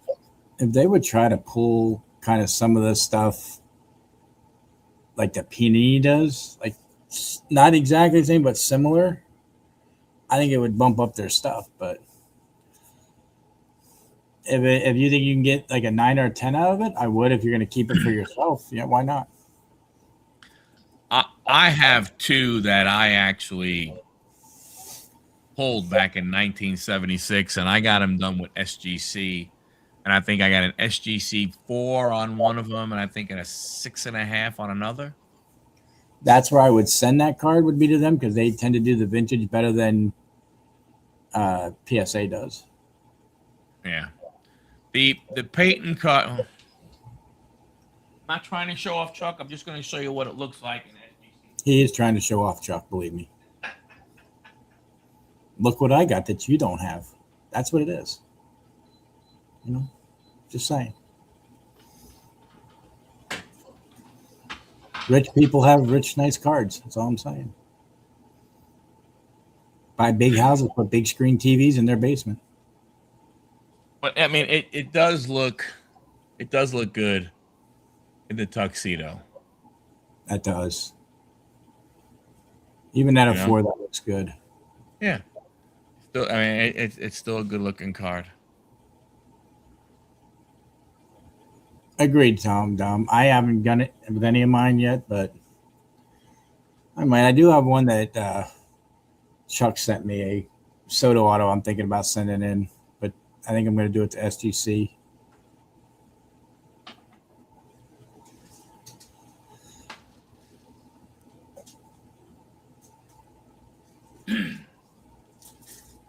And yes, Chuck, I will send Dom your number so you guys can talk about the McLean cards or whatever you want to talk about. I agree. Yeah, Mike can go ahead and look at them for you. And look at but when I sent mine, like I said, I got a 4 and a 6.5. Um, but I wasn't really. It was more to protect them and everything. I mean, it's probably when I don't. The most famous cards that I have from cards that I actually opened up that pack and everything, and I didn't think, you know, I don't know if we've talked about this, but you look at how the hobby has changed and everything. When I look at, when I go to shows today, and very, very different when I see kids that are 10, 11, 12 years old, how they are collecting. And, um, what I mean, honest to goodness, when, back in 1976, I'm 12 years old and we're opening up cards. We didn't think of the value in the future. No, you're looking at, okay, I got my player, or I can trade this card to get my player with another guy. You're looking at trading more than you were worried about, okay, it's going to be worth this much money down the road. You don't care about that. Yeah. And I mean, if me and my buddy Sean, went to the candy store, and we each bought a pack, or each bought 2 packs of cards, we would open them up. And, back then, for us, we only opened up tops. We only opened up tops baseball. We only opened up tops, football. But, so you knew what you had, because, you know what I'm saying, right? And we would go ahead and, go through our packs of cards and say, okay, I need all of these. I already have all of these. I would do that. My buddy Sean would do that. Then I would take the ones that I don't need, hand them to him. He would hand them to me, and it'd be like, okay, hey, oh, you know what? I need these 4. Okay, you can have them.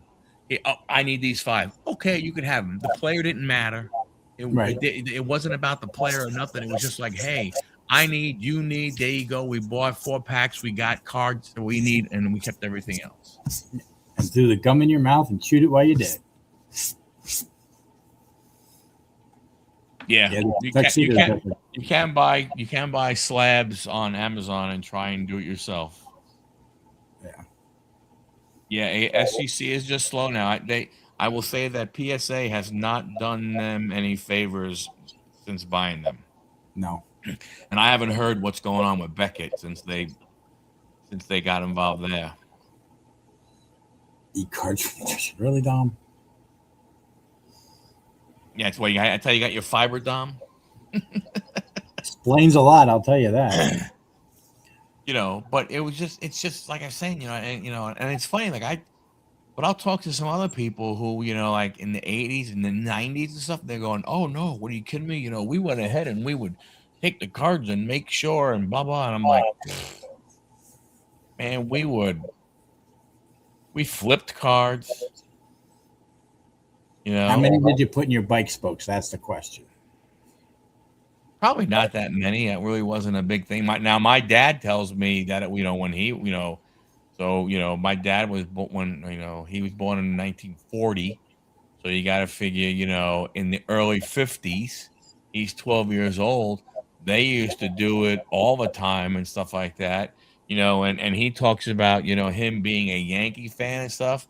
Of how many Mickey Mantles and stuff like that, and all those guys, all those cards that he had and stuff, and he's like, I think I'll go ahead and got something. Like, please don't tell me you got them somewhere. I don't want to know. No. Just whatever. We never found them when we cleaned out my grandparents' house. If I put some ketchup in hot. Do you air fry them now? Oh, well, now you don't. But now now you're loaded, Dom. So you're not eating cards anymore. Yeah. Well, we used to take them. We used to buy them in the candy store, and then we'd go to the side of the candy store, and we would toss them, right? Like you would, you hold them like this, and you would keep throwing them, and the first person who got a leaner won all the cards that were thrown up to that point. All the cards are hitting the freaking scraping the damn, corners. What that? A crisp corner of my ass. Yeah. That's what we would do, and we do that, and do that for a little bit, and that's just after we bought them. Like we literally went into the store, bought them, kept the ones that we wanted, put those in our pockets. Did not like we put them in sleeves and all the other kind of crap, right? You put them in your pocket, and the rest of the ones you took, and you would just flip them against the brick wall, try and make one lean, and whoever had the card that leaned, boom, you won. Wow. Yeah. We didn't, again, it wasn't about, it was It's just the the way card it was was. like a toy in a way. I mean, that doesn't sound right, but it was like, we played with them. So it was like it was a toy. We didn't go ahead, and do much. At that time, the value wasn't there. There was no Yeah. value on those cards. It was Who just had no idea? Who knew? Like those are the only two Walter Paytons that I had left. I don't know how many others I may have had.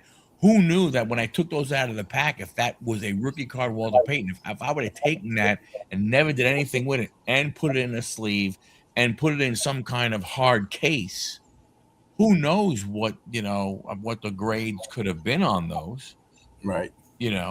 but wasn't thinking that way. And now you got these kids that go to card shows and they got that box full of nothing but graded cards like PSA 9s and 10s. And Yeah. They're whipping out, oh, so I got this, SGA rookie PSA 10. I got the Otani rookie 10. I got a Trout rookie 10. I got Aaron Judge rookies 10s. What kind of offers will you give me and stuff like that? And it's like, I don't,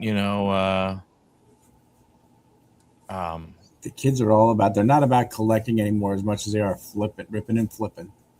Yeah.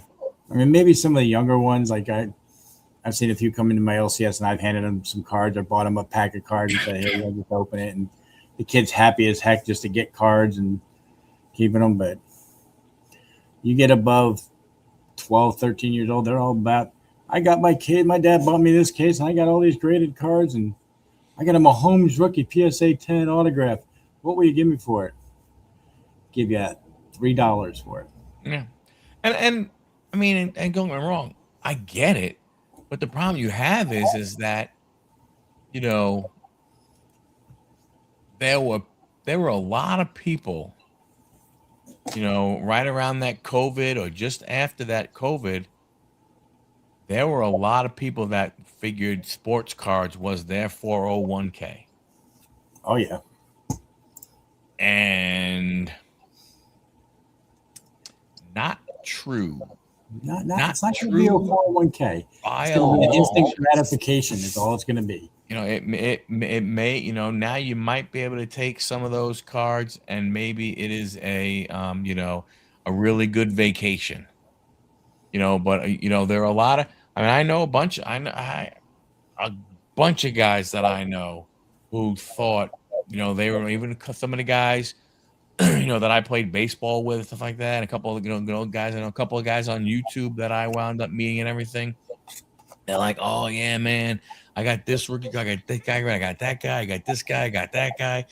Man, it's gonna be awesome. And and I got 10 Zion Williamson, PSA 10s. Woo-hoo! That's almost $1 million, right there. Because one day each one of these is gonna be worth $100,000. I'm gonna cash out like a son of a gun. No, you ain't. Nah. That's like, what's his, like Wander. Everybody was all about him. Yeah. And you just got screwed. And you went ahead and did something, you collected a bad guy, unfortunately. And I don't know. I think the problem you have is that, the money in the hobby is all on the high end, and it's those people that can buy into the breaks that are, $400, $500, $600 a spot because you're trying to get the Wemby, rookie, or you're trying to get this guy's rookie. And the same type of thing. If you don't, you're effed. Yeah. Now look, there are a lot of guys there are people who made out. Triple Diamond Sports. I used to watch them a lot, and then they just, but they were the ones who on opening day, or whatever the hell it's release day. When Brady was in the Tom Brady was in the, what was he in? But Bowman, the baseball, the Bowman baseball, I think one of those. yeah, the Bowman draft or something like that. Oh, I think like the second break that they did, they hit the Brady 1 of 1 superfractor. And they did something with Golden auctions, and the guy who won it went there, and then he met Ken Golden, and they did the whole thing and stuff like that. And you know the card sold for some good money. That guy made out, but Right. everybody else who was trying to get the Nationals, you know, Yeah, you want they didn't make out, even though they paid a good chunk of coin to try and get into that break. But I think that's what we're going to see more and more of. That's why I'm interested to see where, as Topps does their things, what's going to happen now. Where's the value going to come to the hobby? right.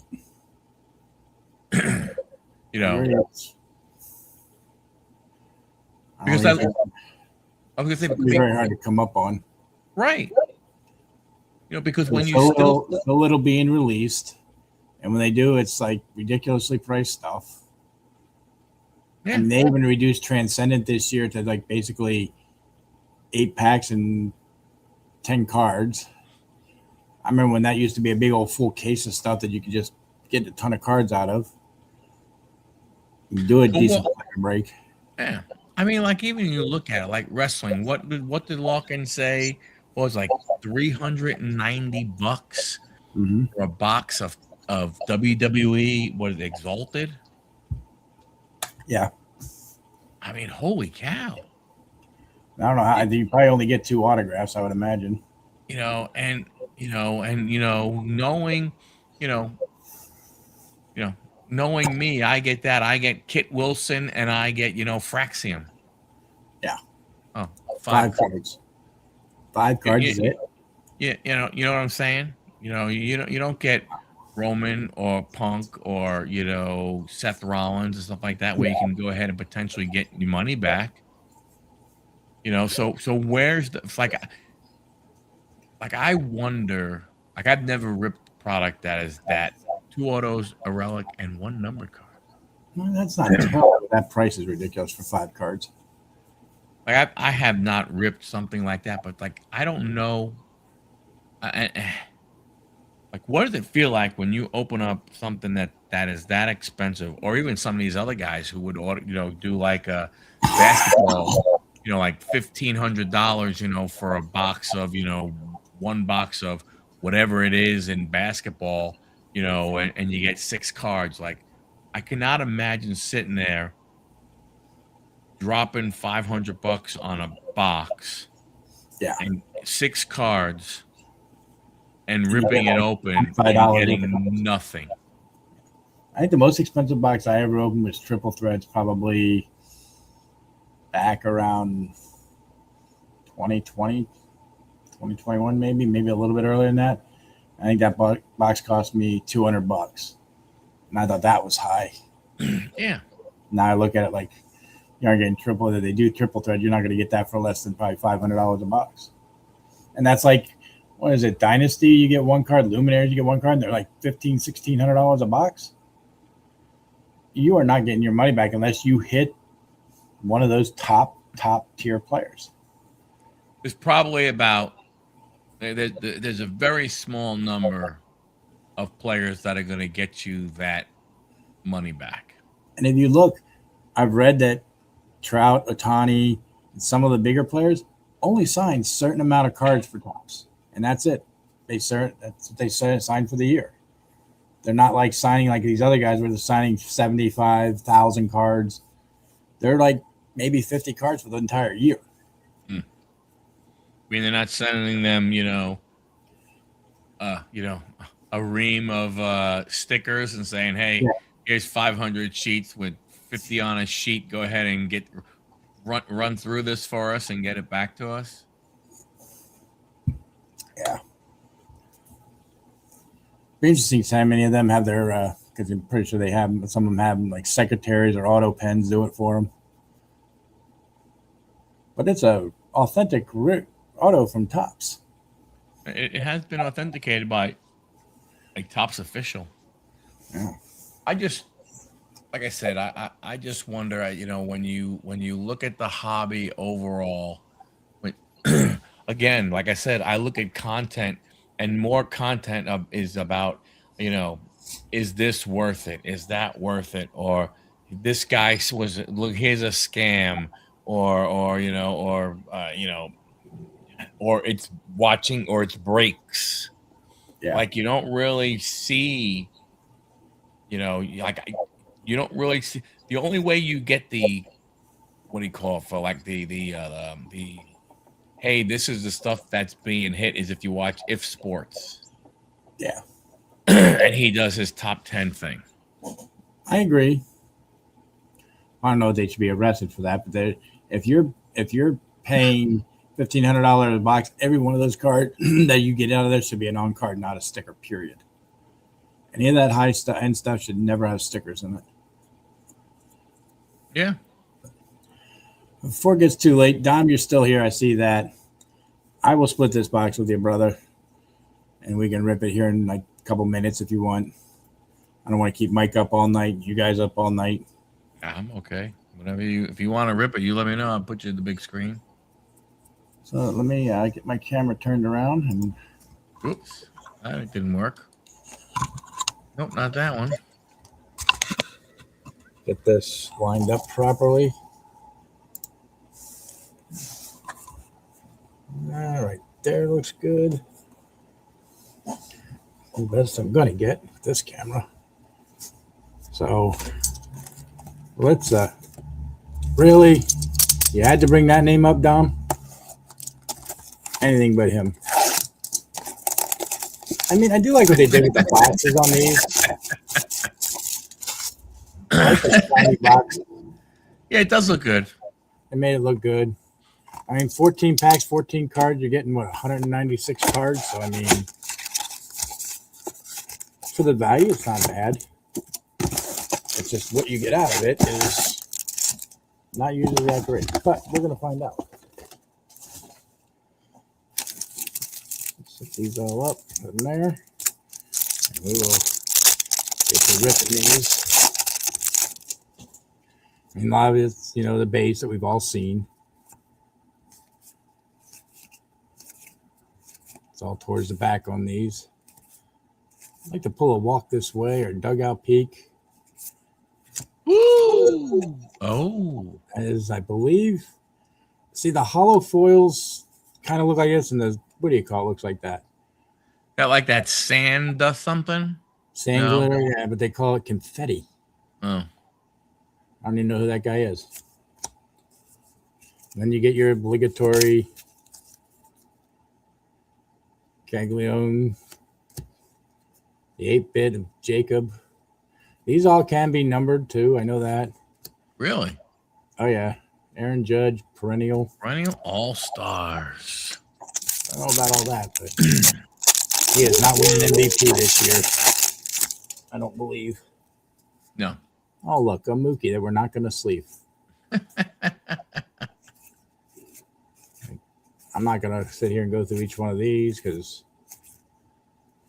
then you got the Pro Ken Griffey profiles. That's pretty cool. Yeah. And another Gunner. Ooh, that's nice. Oh, look at that. Is it? Can you get like a Mr. Met autograph in this stuff? I think. Yeah, I believe so. Yes, Mr. and Mrs. I believe. Yeah, that's pretty cool. And another Mookie we're not going to sleeve. It's probably because I don't have any sleeves out at this moment.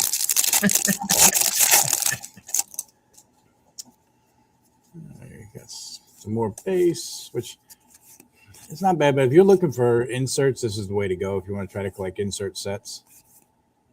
There's so much of them in here. Jeremiah Jackson. CJ. Really? They go for crazy money? Oh, yeah. Yeah. That's a nice one. Now, the regular ones are okay price-wise, but the The big ones with the relics and all that are ridiculous. Hoppa. You got Mookie on the game day drip. That's nice. Is and that a oh? mascot? That's all his name is. Tried to ask Steve about that last night. He didn't understand why they have two either. You know what? Chuck can believe in that all he wants. I don't care. I do not have any sleeves out at the moment, so April Fools. we got here Rafael Devers on the regular foil. Regular foil. The 91 of Saya. Vladdy on the Titans. Bubba Chandler. The good old 8-bit. And Frankie Lindor on the perennial. There you go. There you go. Tommy.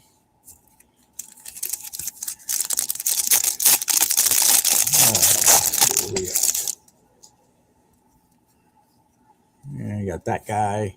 Wonderful guy there. Bo Naylor. Woo. Ringworm. That guy. That guy. Josh Jung. Owen Casey. Who's this guy? Michael Wacha. Waka waka waka waka waka waka waka. And you got another gunner. Tessie. And Baez. With red beard. Wait, is Mr. Bet? I believe so. Mr. Met is a suit. Yep. Hopefully we can get Mrs. Met. That'd be nice.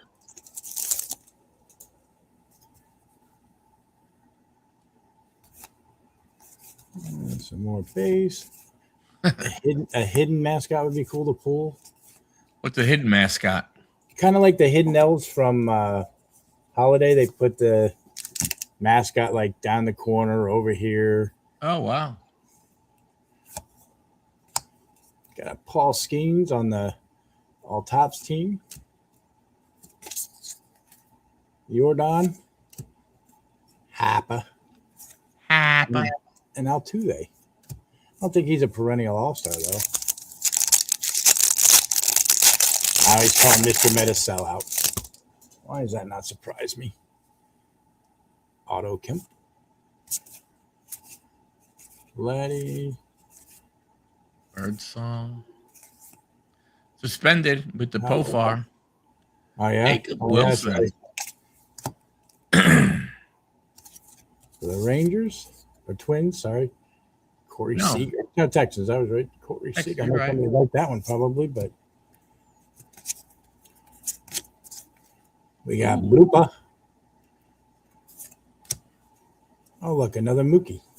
Man. And Manny. The Machado. What are the case hits in this? It would be your Dynasty relic autos of the mascots. Okay. I think I've seen one pulled so far. And I saw it listed on eBay at like $3,000. Yep. I saw that, Dom. Jonah. He's supposed to be good for you guys, isn't he? Yep. Some of his cards go for a lot if you can get them colored. They were that he was the one guy that they did not want to give up. They were doing everything they could. Good old Cal. A throwback Cal. And you got Vladdy. Vladdy Daddy. Tatis. And Freebird. Well, where's Mrs. Met? Make that one be the autograph. That'd be sick. That would be really cool. Not getting numbered cards and stuff like that out of this are very difficult. From what really? I've seen. Yeah. Why is he still getting cards? He's still in the big leagues. Is he? Who's the one that retired? He's the Pirate backup. There's one that retired from the Giants that kept getting cards. So we got a Nick Petta. Pavetta. What we do? And looks like a Oakland A's or Dodgers, sorry. Huh. Might be worth some money. I don't know. Got a James Wood. There you go. Nick Kurtz. And Mikey Trout. Dom, I think we know we need to send that to. Wow, AJ, very cool. Wow. I have not pulled any of that. I think the only one I pulled so far is a relic of some no-name guy. I was like, really? Freeland? Lubick? Holiday? The walk this ways and dugout peaks can be worth a lot of money. You get the right player, too. Obviously. And there's a first pitch of whoever that guy is. Kevin Nagandi, ESPN. Oh. I ain't going that side. Then you got Otani, the Rangers captain, and Pete Crow on the game day. Drippage.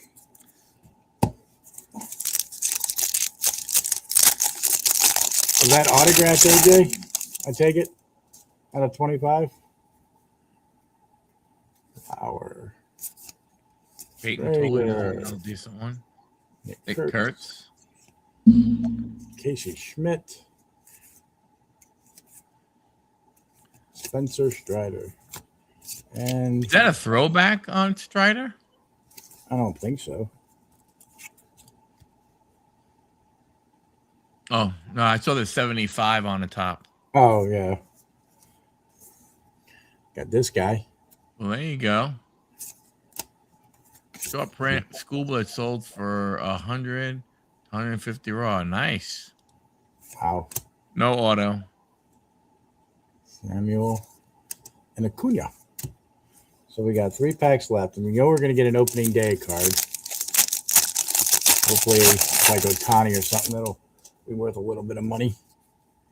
Altuve, Kershaw, Sonny Gray. There you guys go. There's a Met. Chandler Simpson. Dom likes him.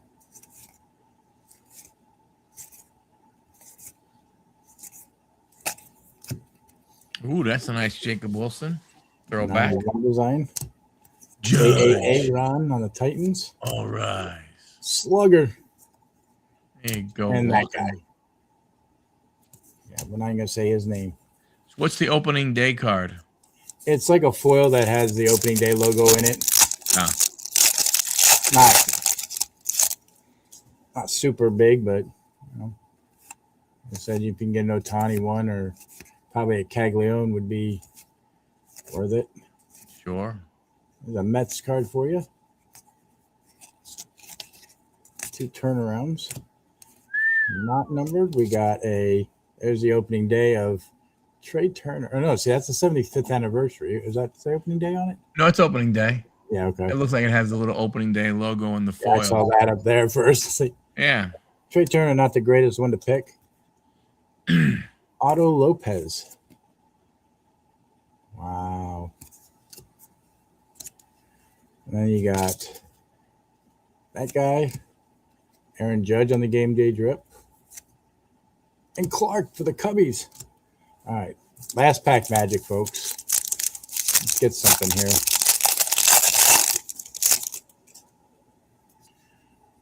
Got Brandon Marsh. And that guy is, wait, is that? No, it's just a shoe. Bryce Matthews. He's supposed to be something decent. Montgomery, too. Max Fried. Kyle Stowers. Man, plenty of Dodgers. Alex Fried on the regular foil. Shohei. The profiles. Wow. Shohei on the Titans. Aaron Judge on the 8-bit ballers. Come on, Mrs. Met. And Ellie on the perennial. Oh, you don't get a mascot in every pack? No. Oh, I thought you got a mascot in every pack. 1, 2, 3, 4, 5, 6, 7, 8 out of the 14 have it. That was a good box. Not a bad one. I mean, would have been nice to pull a numbered or something good out of it, but We'll figure that out. I'll turn this around so y'all see my wonderful face. I might grab another one if I can find them on the weekend to try one more last chance. But Did your LCS have them, or you were getting it at Walmart? no, I get them at Target. Oh, Target. My Target had my Walmart has not had too much lately. I think the best thing I found there was a fat pack of Heritage. Like I said, mine today, when I went in there yesterday, I think there was about 3 or 4 celebration. There was about, I think it was like 5 Stadium Club Megas, probably about 4 blasters. Wow. Yeah, I kind of went. I mean, football and basketball was off the charts. Yeah. I mean, it is literally ridiculous. There's got to be 18 feet, 16 to 18 feet of shelf football, space. basketball, yeah. That's And just it's all basketball and football. And it's all old stuff. None of it's new. Yeah, I mean, there's a little bit of new, but they have the like they're doing. They still have on the shelf, Chronicles draft when Cade Cunningham from Detroit was on the box. Wow. That's got to be 3 years old, 4 years old. I've stopped. I mean, I will look at my Walmart, but I know if I go to Target, usually they'll have they have all their cards in Target. Like they're over here, baseball, football, and all, and then they had the celebration boxes over underneath like the Pokemon stuff. I'm like, I didn't even see them the first time I went, and I looked again. I'm like, they still had, as of the other day, like 8 or 9 of them left. And what are they going for at Target? They're $49.99. So what? I haven't been in mine. Maybe I'll try and swing by at some point tomorrow. But I think my Walmart has. I mean, my Target has sports cards in 2 spots. Oh wow! So they have an end cap in the toy area where they have cards, and then they have another area like where like Funko Pops and stuff like that are. Yeah, and they have cards there. And my Walmart is strictly all one area. Yeah, Walmart is one area. Target has it in 2 areas. Yeah, mine is all still one area, which is nice because you can go in. I don't have to go through the store. I go right there. Yeah, that's the only good thing is that it is the yours is the same way. It's split up. Yeah, that's the one good thing about, at least with Walmart versus Target. At least Walmart, they're right up front. Boom, you can go in. You don't have to walk through the damn store. You can go look and everything and stuff. And and the new area is it's getting a little smaller because like as they bring in basketball and football and it doesn't sell, it sits there. Next thing you know, like where they're putting the newer stuff, it gets smaller and smaller. Yeah. I mean, I might go check tomorrow. I don't know, but I know my Target loads up on Thursdays. My Walmart is Fridays. But I mean, I haven't seen, besides for these celebration boxes, which I like because you do have that shot of getting like what AJ got, something like that. But they're not terribly expensive. I think $40 would be a better price point for these. Yeah. Because they're kind of a lower end product. But I thought about the mega box of Stadium Club, but then I was like, I don't know. I haven't looked at what you could potentially pull, and I was like, I don't know. There's a lot of people pulling autos out of them, but I haven't seen any good autos coming out of them. Yeah, maybe 25.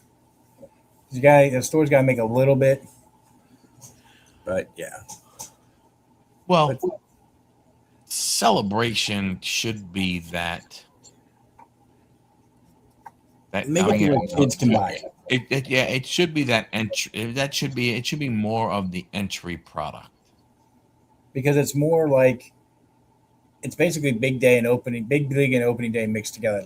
Those boxes were very cheap. Keep it that way. Yeah. Even if you knock it down to $30, they would probably fly off the shelves because kids can buy them and get 196 cards plus a chance at other stuff. Yeah, and but again, that's why we're saying that we don't know. You really don't know where the potential of the hobby is to go because you know you, you're pricing people at a point where you're not. I think a lot of people will try once, and the only way I think a person goes back and gets another one is if they're fortunate to get a hit in their one box. Right. Oh, I open up this box. Man, I got a hit. Excellent. I got a couple of decent cards. I got, oh, you know what, man? I want to try another box. And the other box, they get, a swift kick in the nuts and they get nothing. I'm just buys. I think I've bought so far, and one relic is it. Nothing really to write home about. Yeah. So I think some people will go ahead and be like, yeah, I'll open one, give it a shot. Didn't get nothing. Oh, well. And Dom, I kind of agree with you, but we all know that even us that want to do that will still go out and buy a retail box of something new. Just to see what we can get out of it. Well, I think the truth of the matter is, look, we all thought 10x in the hobby was going to mean something different than 10x the price. Right. It was 10x the amount of product, but I'm still going to give you the hits. I'm just going to, spread them out a lot more and stuff. Well, I think I read that Series 1 was produced with 500 million cards. I mean, that is just ridiculous. That's nuts. That's it's like a lot of people saying, junk wax 2.0. Yeah, and unless you go ahead and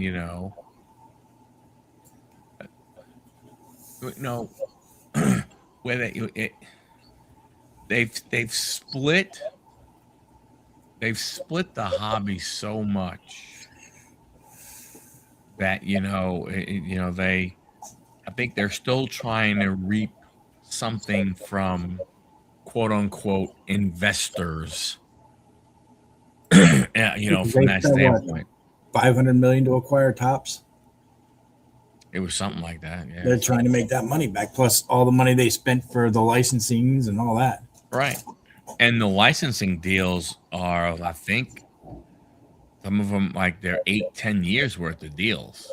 It ain't like anybody's going to be able to come in, in a couple of years and say, hey, Panini can't come back and be like, hey, NFL, we'll give you X, something along those lines. But I think,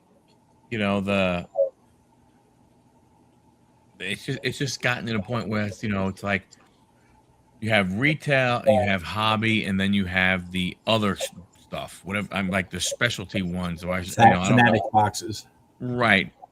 And I just think that they've gone ahead and gotten to the point to where,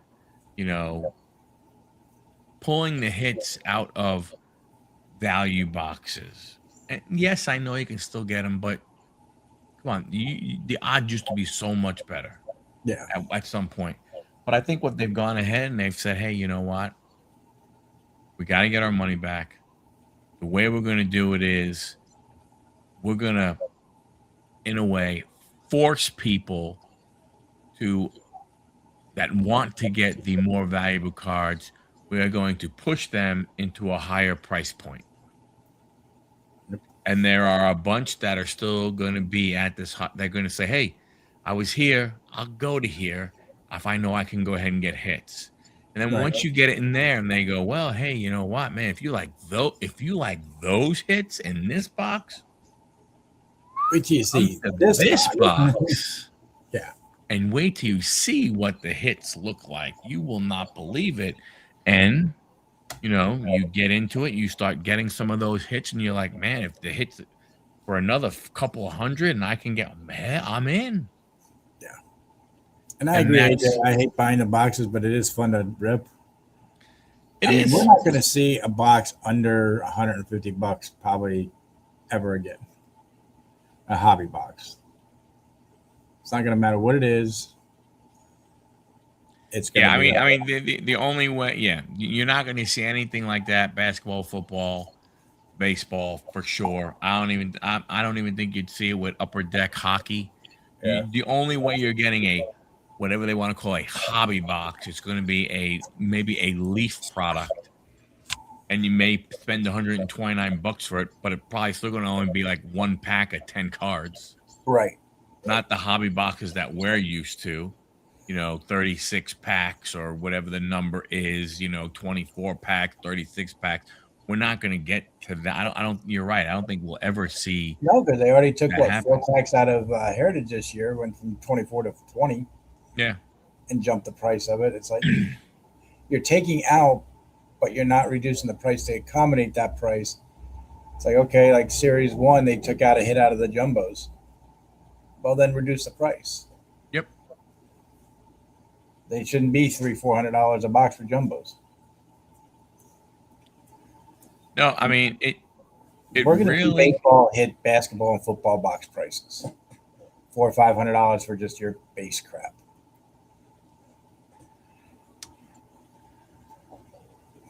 And when it does, ain't nobody going to buy it. No, I mean, you'll have a few that will and stuff like that.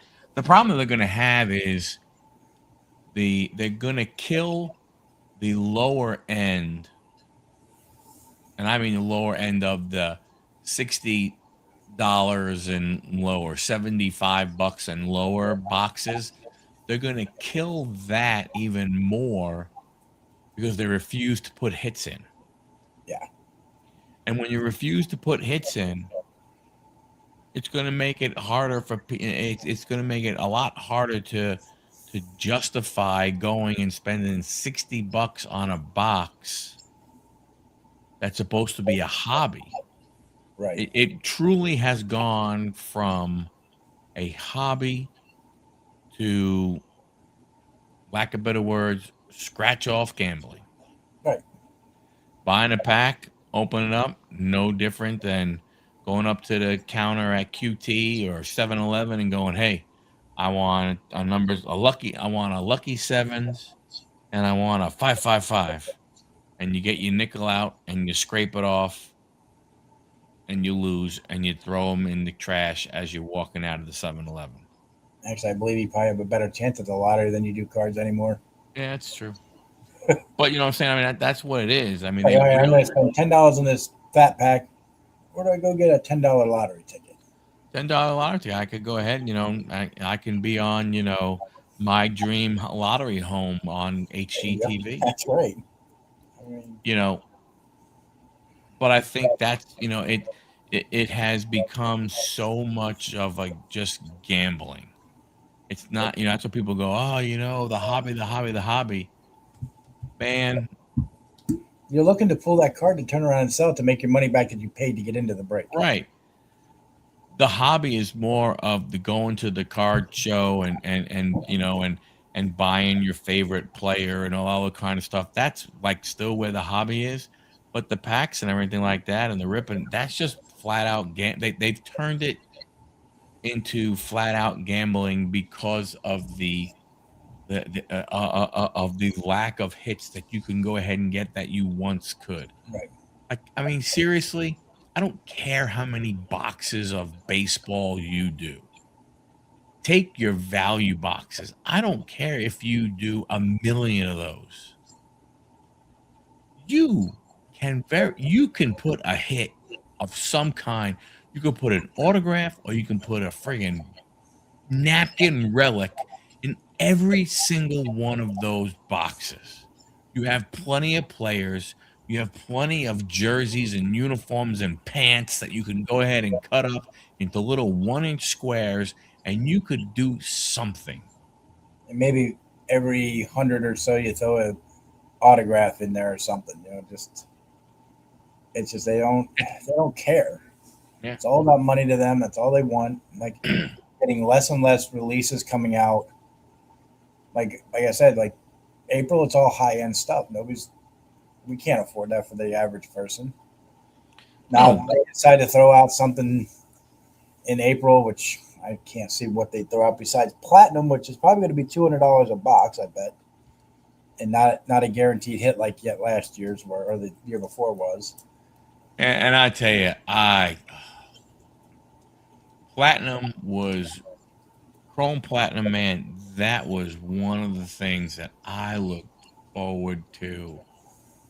Man, between that, I do like that they're going to, what is it, every 2 years to do it. I do like that idea. And this year does look like with the, what is it, the 56 design they're doing? They're all landscape cards. yeah. I think will look nice, but and the stuff's probably already printed, I would imagine. They're just holding until they want to get rid of put it out. But I mean, bring back some of the older stuff that people loved. You're doing all this Chrome stuff. Bring a Gypsy Queen Chrome out. I'd buy it. Yep. I mean, they took away a hit out of Allen and Ginter last year too. No longer is it 3; it's 2 hits. Yep. Yeah, I mean, like I said, why do you keep taking stuff and charging more? Because the gamblers are still going to go ahead and buy it. Oh, yeah. And I don't consider us, because we may split a box of this to see, buy a box of that, so on and so forth. But I think, the people that are entering these massive breaks or that are buying, like to me, you'll hear, oh, I bought a friggin' case of whatever it is, product XYZ, to rip open and everything like that. I mean, if you're not a guy who is selling breaks, then you're just gambling. That's really what you're doing. Again, you're just buying a scratch off. You're buying a high end scratch off every time you buy a box. And I think that's where your odds are. I mean, it would not surprise me if, the odds are the same of hitting, something. But we don't know what they're putting in. And you don't, like you said, Shohei Ohtani signs only X number. Okay, so where are those? Where are they going? Yeah. What are they? What product are they putting in? 20 cards out of all of them. Like, what was the other thing that was supposed to be? What set was it? Something a Magic Box? What was that one? Stadium Club. Yeah. Have you seen any yet? John did show somebody that did hit it. It is a redemption that you get. I don't know whether he got it in a blaster, hanger, or hobby, or whatever he got it out of. So you get a Magic Box is what they send you? Yeah. So you don't open a Magic Box. No. You can't open it. It's a redemption, yeah. And then the redemption, they send you a box that is a Magic Box. Right. And it's basically, from what I saw on the picture that the guy took, it was all autographs and all the green cards were numbered. So you get an auto in every pack and then all the green numbered ones. But you could do that and just put all scrub autographs. I wonder how long that redemption takes to fulfill. I would imagine, being that there's not a ton of them out there, because there's only 2 mega boxes that have them. I think there's a total of 6 between the formats of blasters that have them, and I think 4 or 5 hobbies. And that was that was just Stadium Club. Yep. I remember when it was a Heritage. I think Heritage used to have the hot boxes you could hit. Was there like all the purple or something like that? Yeah. You got a pink chrome or purple chrome in every pack. Yeah. They don't even there's not even that anymore. Yep. And again, don't tell me there's not enough cards in a set to do that kind of stuff. Well, there is. That's what I'm saying. They're the reasoning that they put. Yes. Okay. So, nobody wants a middle reliever's autograph. Yeah. But at least you get a little sense of, wow, I got something. Right? It doesn't make a difference, imagine just a little kid. Right. An 8-year-old kid ripping open a pack and all of a sudden he gets, an autograph of, I don't know, Tobias, Miller. I don't know. Pick any middle reliever, he gets a Cole Sands, Minnesota Twins relief pitcher autograph. But man, you're an 8-year-old kid. Oh my gosh, Right. that might become your favorite player. Like I think I've bought in 2 or 3 Heritage Megas, and that's the only auto I pulled out of it is a Troy Johnston. Oh wow. It's a rookie, but I mean it's a $10 card. So I was saying, I believe you just posted. It's located in Lexington, North Carolina. Don't let them lie to you. It's Beverly Hills. It's in the Brentwood division. We all know for sure. It's in Lexington, North Carolina, and the lake is called High Rock Lake. Bought OJ's old place. Yeah. No, it's a beautiful area. And AJ, just so you know, I realize you still. I haven't received. Now our mail was held while we were awake last week. I don't know if we are caught up, but I haven't received. I believe you said you sent something. I haven't received anything. If you sent something to me, I know. I think you mentioned something. You know, but yep, it's going to be our permanent home as soon as we sell the one that we are in. Be a little bit closer to me and Dom, a little bit. Yeah. And I'm thinking, one of those things where it's, I don't know, maybe we have, some kind of gathering. If there's a card show in Charlotte and stuff like that, you won't need to go ahead and, yeah, I haven't received anything yet, AJ. So, but again, like I said, our mail was held. I don't know if we received everything that they were supposed to have or what, so I'm not sure. Who knows? Hey, man, maybe there's, a big card show in Charlotte or something. Come on down. You're in North Carolina, right? Yes, sir. Nags Head's what? South Carolina? Huh? Nags Head, that's South Carolina, right? I believe so. I was gonna say that's where my guy has another one of his shops down there. Oh, really? Yeah. But if I have anything to ship to you, I'm just gonna hold it until you move, and then I know you'll get it. Yeah. Yeah. That's why I was thinking about getting into Christian's break, but I didn't know when it was going to be. So I was like, I think just going to, hold off on that one stuff. But yeah, once you get set up, maybe we'll get together and do a break, or if you want to do one of your own, it's fine too. But then maybe there'll be other product out. I don't know, man. I think because Series 2 will be out. Is it end of May, early June? I think. Yeah, I think. I think we're getting to the point, to where it's breaks unless you're a guy who can go ahead and get the big stuff and everything. But like I said, I mean, I really don't. I don't care about it. It's not, to me, it's more of the fun, the being in the break and the talking and all the other kind of crap that, we were saying, it's a card community and everything.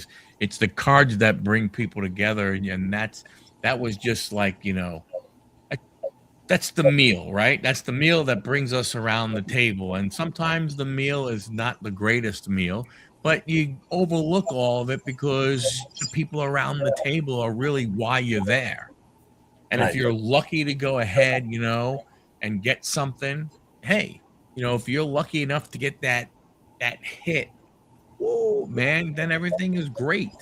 And if you don't, it's like, whatever. The conversation was great, the camaraderie, all that kind of stuff. So, Yeah. I mean, I did thought when Celebration first come out, I was like, maybe I'll do a case break of this because you get your Series 1, you get all the other stuff too, the inserts and all that, and case was only like $600, something like that. I mean, so I could do it pretty cheap. Then Mike kind of like, you have all your 196 cards a box. He's like, imagine shipping or sorting that and shipping it. I said, but if I do a snake draft, it costs you a little more, but everybody's getting 5 teams. You get 6 people. There you go. Yeah, it'll cost the individuals more. Nothing says that, me and Matty Ice couldn't go ahead and join in, and if it was, if it was $80 a spot, we're just throwing that out there, right? If it was $80 a freaking spot, nothing says, hey, Matty, you and I, 4-4, we got, we'll figure out, you pick a team, and I pick a team, so on and so forth, whatever it might be, you split it that way. It's everything. You know what I'm saying? Along those lines. I think, there's ways to go ahead and do it. But I think, what you and Dom said is right. A snake draft or I don't know if you do a random division or if you do a division draft. That might be something to do, like a division draft and everything, But the hard part is, I understand the trading and the so on and so forth and everything, but that's one of those things where it has to be like, stuff has to happen. You make your picks. Here's your window for trading, and then you start, and then you just go. You move right along with it. But I think a division draft type thing would be really good. Yeah. I mean, like I said, there's that new one that's coming out in the end of August, the Big League, which you get a hobby box for $80. Now I was looking at the case of them's like 600 or 995. So if you did the snake draft that way, you're looking at about $159 a spot for 5 teams, which to me is pricey. Yeah, people, but you get like 5 boxes of it.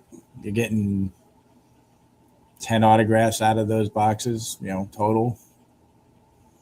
And they're not bad looking cards, but some of them. How many boxes are in a case? I believe it's 20.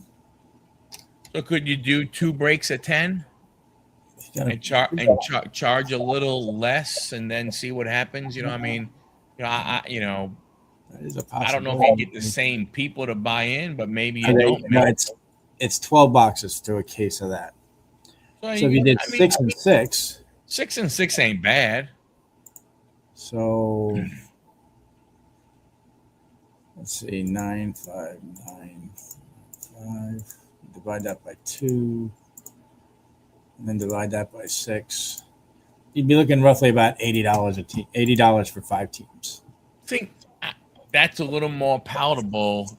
Do that twice. This way, if it got, some guy may go, I don't want to go for 160. 80. I'll get 5 teams. I get to pick my teams and so on and so forth.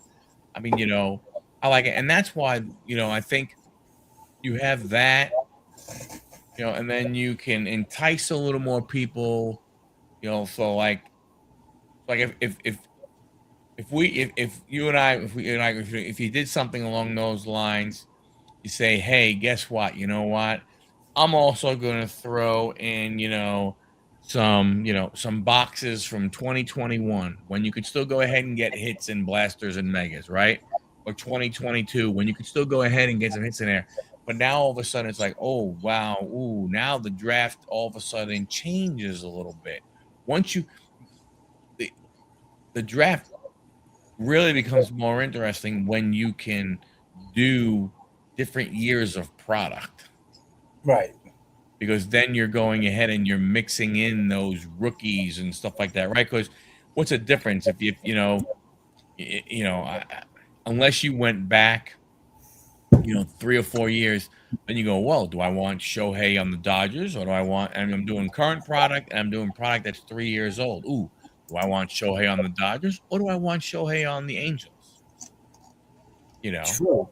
Can I get both? Because I'm a Shohei guy. I may want to see what I can do. So on, you know what I'm saying? So I think what it does is it definitely goes ahead and changes it changes the perspective of it, of what you can go ahead and do, and at least have it potentially more teams that guys are going to want. Right. Because we already know there's that handful of teams that nobody's gonna be like, fine, I'll take that one. In round number 5, when you're taking your last team, you're like, fine, I'll take the freaking Rockies. Right. All right, fine, I'll take the Marlins. Stuff like along those lines. Yeah, that's how I think we get down around that time. We'll look into doing that. Yeah. Well, man, it is 11:45. It is 2 hours and 45 minutes. Did a good show. Thank you for letting me rip that for Dom. Oh, you're very I'm welcome, gonna go man. to him because I have most of the stuff. But You are welcome. Thanks a lot for hanging out with us, everybody. Much appreciated. yes, thank you, fellas. Thank you, Dommy. Appreciate it. Dommy, AJ, Chuck, Maybe, Larkin, everybody that was next here. week, maybe we can get Dom on the show and Chuck, and we can talk some rugby. If they want to come on, I'll gladly talk rugby. I mean, I don't know what to talk We could- about. We could But- learn about it. We could learn about some rugby. But everybody have a great night. We will catch you at the next one. Stay safe, because that's how you want to be treated. Ciao. Peace.